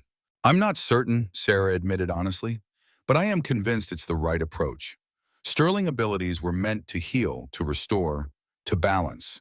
Using them to create weapons would betray their fundamental nature. Eleonora approached, taking Sarah's hands in her own. Whatever happens tomorrow, she said softly, know that you have honored your bloodline's true purpose. The Sterling way was never domination, but harmony. The Queen Mother's words strengthened Sarah's resolve. Whatever came at dawn, whether successful demonstration or noble failure, she would face it as a true Sterling. Not as weapon maker or battle prize, but as healer seeking to restore what generations of fear and violence had broken. Throughout the night, Sarah worked with the silver brought to her private chamber. Jewelry, coins, decorative objects, all freely donated by castle residents. Using techniques that seemed to rise from her blood memory rather than conscious learning, she purified each piece, removing the curse that had made silver toxic to werewolf kind for centuries. As she worked, a plan crystallized in her mind, not merely a demonstration of Sterling abilities, but a challenge to the very foundations of Thorne's worldview. By dawn, she had created something unprecedented in living memory, silver that werewolves could touch without harm, yet that retained its essential properties. When the horizon began to lighten with approaching day, Sarah stood before a small mirror, examining her transformed appearance. Gone were the borrowed finery and elegant styling of the previous evening's feast. Instead, she wore simple clothing in Northlands blue, her white hair loose around her shoulders, her sterling pendant visible at her throat. Most striking of all was the delicate circlet of purified silver that now rested on her brow, a visible symbol of her heritage and abilities. A knock at her door announced Atticus's arrival. He entered already dressed for potential battle, though he had foregone the more ceremonial aspects of royal armor in favor of practical protection. His golden eyes widened slightly at the sight of her silver circlet. You've succeeded then? Yes. Sarah touched the metal band lightly. Completely purified. Any werewolf could wear it without harm. To demonstrate, she removed the circlet and held it out to him. After a moment's hesitation, Atticus extended his hand. The silver touched his skin without causing the burning reaction that had afflicted werewolves for centuries. Amazement transformed his features as he took the circlet, turning it in his hands with wonder. Extraordinary, he murmured, to touch a silver without pain. This is the sterling gift, Sarah explained. Not weapon making or dominance, but restoration of what was corrupted. Return to balance, not its disruption. Atticus returned the circlet carefully. And you believe this demonstration will sway Thorn? A man who has built his life around eliminating your kind? Perhaps not Thorn himself, Sarah admitted, but his followers, the broader world? Someone must take the first step toward a different understanding. She replaced the circlet on her brow. If not the last sterling, then who? Something shifted in Atticus's expression, respect deepening into something more profound. Without speaking, he extended his hand to her, palm up in formal offering. Seraphina Sterling, he said, his deep voice carrying unmistakable conviction. Whatever comes with the dawn, Northlands stands with you. I stand with you. Sarah placed her hand in his, feeling the strength and warmth of his grip. In that moment of connection, something passed between them, an acknowledgement of shared purpose that transcended political alliance or strategic necessity. Together they descended to the castle's great hall, where the council awaited with expressions ranging from hope to skepticism to resignation. Eleanor stepped forward, embracing Sarah briefly before stepping back to study her appearance. The circlet suits you, she observed quietly, as does your purpose. The castle bell began to toll, signaling the approach of dawn. Everyone present knew what that sound represented, Thorn's deadline for surrender, after which attack would commence. Sarah straightened, gathering her courage and conviction. It's time, she said simply. As they proceeded toward the south gate, castle residents lined the corridors, watching silently as Sarah passed. Some bowed their heads in respect, others reached out tentative hands, as if seeking blessing or reassurance. Word of her plan had clearly spread throughout the night, inspiring reactions that ranged from hope to farewell. At the gate itself, the royal guard stood at attention, armor gleaming in early dawn light that filtered through narrow windows. Captain Varick approached, bowing formally to both Atticus and Sarah. The Silver Guardians maintain their positions, he reported. No movement toward attack yet, but they're clearly prepared to advance on signal. And our defenses, Atticus inquired? Ready, Your Majesty. Archers positioned, barriers in place. The captain's expression remained professional, though concern flickered in his eyes. Though if they attack with their full force using the new weapons we've observed, he left the sentence unfinished, its conclusion understood by all present. Conventional defenses might not be sufficient against the Guardians' advanced silver technology. Let us hope it doesn't come to that, Atticus replied. He turned to Sarah. Are you ready? She nodded once, conviction outweighing fear. Open the gate. The massive wooden doors creaked open just enough to allow a single-person passage. Beyond them, the grounds between castle and forest lay empty in the gray dawn light, though Sarah could make out Guardian positions at the tree line. They had maintained distance during the night, content to establish siege rather than risk direct assault. Before stepping through, Sarah turned to face those who had gathered to witness her departure. Whatever happens, she said quietly, remember that sterling gifts were meant to heal, not harm, to restore balance, not disrupt it. Her gaze lingered on Atticus, drawing strength from the unwavering confidence in his golden eyes. Then, without further ceremony, she stepped through the narrow opening and into the open ground beyond. The gate closed behind her with a sound of finality, leaving Sarah alone in the space between castle and forest. She walked forward at measured pace, her white hair and pale skin gleaming in the strengthening dawn light, the silver circlet catching rays of emerging sun. The sterling pendant at her throat seemed to pulse with inner warmth, as if responding to the momentous nature of her actions. From the farthest edge, movement began as silver guardians emerged from concealment. They formed a disciplined line, weapons ready, but not yet aimed directly at her. At their center stood Commander Thorn, watching her approach with an expression of wary calculation. When she had crossed approximately half the distance between castle and forest, Sarah stopped. She stood alone in the open field, unarmed and unprotected, save for her sterling abilities and the purified silver she carried. Commander Thorn, she called, her voice carrying clearly in the still morning air. I come to challenge your understanding of balance between human and werewolf. Thorn stepped forward, though he maintained safe distance. Surrender was the only acceptable response to our terms, he replied, his voice pitched to Carrie. This theatrical gesture changes nothing. Look closely, Commander, Sarah responded, touching the silver circlet on her brow. What do you see? Confusion flickered briefly across Thorne's features as he studied her from afar. Silver, he stated finally. Worn by a werewolf, a trick of some kind. No trick, Sarah countered. Sterling truth. The silver I wear has been purified of the corruption placed upon it during the Great War. The curse that made it toxic to werewolf kind for centuries. To demonstrate, she removed the circlet and held it aloft, the metal catching sunlight in brilliant reflection. This is the true sterling gift, not weapon making or domination, but restoration of natural balance. Return to a time when silver was simply metal, not magical poison. Skepticism hardened Thorne's expression. Pretty words to mask abomination, he called back. Your kind seeks advantage through deception as well as force. Then test my words, Sarah challenged. Send one of your guardians to examine this silver, to verify that it remains pure silver, not some counterfeit material.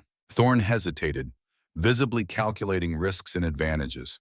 Finally, he gestured to a guardian beside him, a younger man carrying what appeared to be scientific equipment rather than weapons. Lieutenant Mercer will examine your demonstration, Thorne declared. Any treachery will result in immediate attack. The lieutenant approached cautiously, his expression revealing scientific curiosity despite obvious apprehension. When he reached Sarah, she handed him the circlet without comment, allowing him to examine it with instruments from his pack. After several minutes of testing, his expression shifted from skepticism to confusion to undisguised wonder. It's genuine silver, Commander, he called back, his voice carrying clearly across the field. Purest I've ever tested, yet it shows none of the usual reactivity to werewolf proximity. Murmurs spread through the guardian ranks, their disciplined formation wavering slightly as soldiers whispered to one another. Thorne's expression darkened, his worldview visibly challenged by this scientific confirmation. Return to formation, Lieutenant, he ordered sharply. The abomination deceives you somehow. But the young scientist stood his ground, scientific integrity apparently overriding military discipline. No deception is possible with these instruments, sir. This is genuine silver, purified of the reactive properties we associate with werewolf toxicity. His voice took on a tone of scientific excitement. It's extraordinary, suggesting the fundamental nature of silver's effect on werewolves might be externally imposed rather than inherent. A paradigm shift in our understanding. More murmurs spread through the guardian ranks, louder now. Sarah recognized the crucial moment. Thorne's authority beginning to fracture as scientific evidence contradicted foundational doctrine. This changes nothing, Thorne declared, voice rising with barely controlled fury. The Sterling bloodline remains an abomination against natural order. Its extinction is necessary regardless of this demonstration. Is it? Sarah challenged, reclaiming her circlet from the lieutenant. Or does this evidence suggest your understanding of natural order might be flawed? That balance between human and werewolf need not depend on vulnerability and fear, but could instead arise from mutual respect and shared knowledge. She replaced the circlet on her brow, standing tall before the guardian forces. The Sterling gift doesn't threaten balance. It restores what was corrupted by ancient hatred. It offers possibility of coexistence without domination by either side. The rising sun now fully illuminated the field, casting Sarah's white hair and silver circlet in golden light that seemed almost supernatural in its timing and effect. To those watching, both guardians and Northlands defenders on the castle walls, she appeared as living embodiment of the prophecy Eleanor had mentioned, the silver moon come to restore what was broken. Thorne recognized his control slipping, his carefully constructed narrative crumbling before this unexpected demonstration. His hand moved to his weapon, a decision made in desperate preservation of worldview rather than tactical advantage. Enough theatrics, he snarled. A Sterling dies now. Before he could raise his weapon, Lieutenant Mercer stepped between them, scientific instruments still in hand. Commander, this discovery demands further investigation. Our mandate is protection of natural balance, not blind adherence to potentially outdated understanding. Other guardians moved forward, supporting their lieutenant's position. The unified front Thorne had maintained through dogma and discipline began visibly fracturing as individual soldiers reconsidered fundamental assumptions in light of observable evidence. Recognizing imminent loss of control, Thorne raised his weapon regardless, aiming directly at Sarah. Stand aside, Lieutenant. The abomination dies. The shot never came. From the castle walls, a single arrow flew with unerring accuracy, striking Thorn's weapon and knocking it from his grasp. Sarah glanced back to see Atticus lowering a bow, his expression grim but satisfied. In that moment of distraction, several guardians moved to restrain Thorn, their loyalty to scientific truth and organizational mandate apparently outweighing personal allegiance to their commander. Others maintained defensive positions, uncertain how to proceed in this unexpected scenario.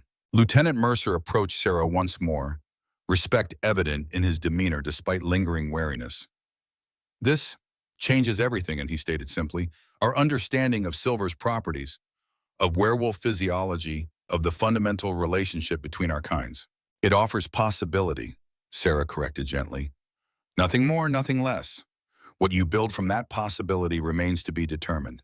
The lieutenant nodded thoughtfully.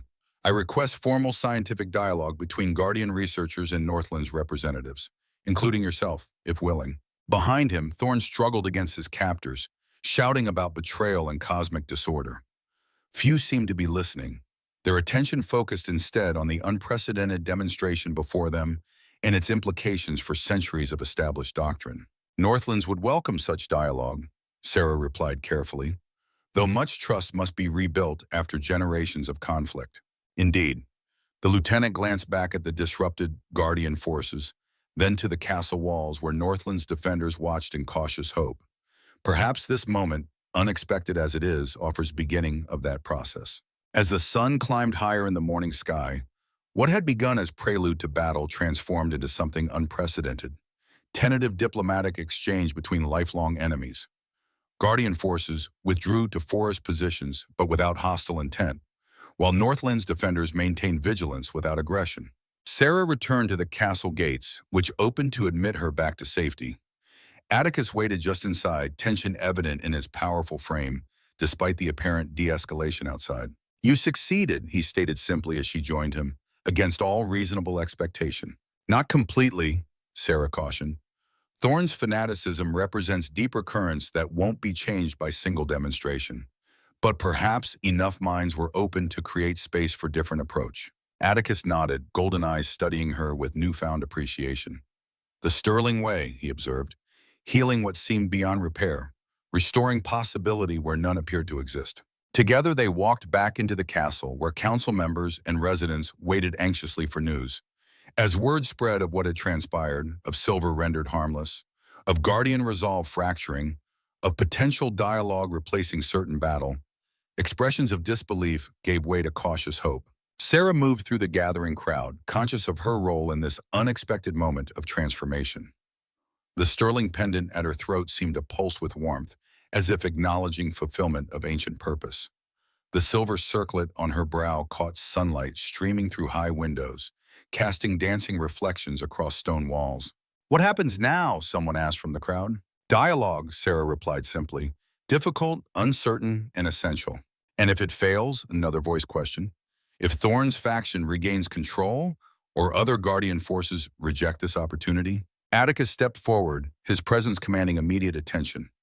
"Then Northland stands ready to defend our people and our values, but we will not reject possibility of peace simply because path toward it appears challenging." His golden gaze met Sarah's across the crowded hall, conveying silent understanding. Whatever came next, whether lasting peace or renewed conflict, they would face it together. The Sterling and the Blackthorn, healer and protector, bound by shared vision of balance restored rather than enforced. As morning brightened toward midday, Sarah Sterling stood at a castle window overlooking the valley where Northlands had flourished for centuries. The silver circlet rested in her hands, its metal warm from contact with her skin, a tangible reminder that ancient curses could be lifted, that hatred reinforced through generations could begin to dissolve in single moment of transformation. Whether this day would ultimately be remembered as beginning of new era, or merely brief respite in ancient conflict remained to be seen.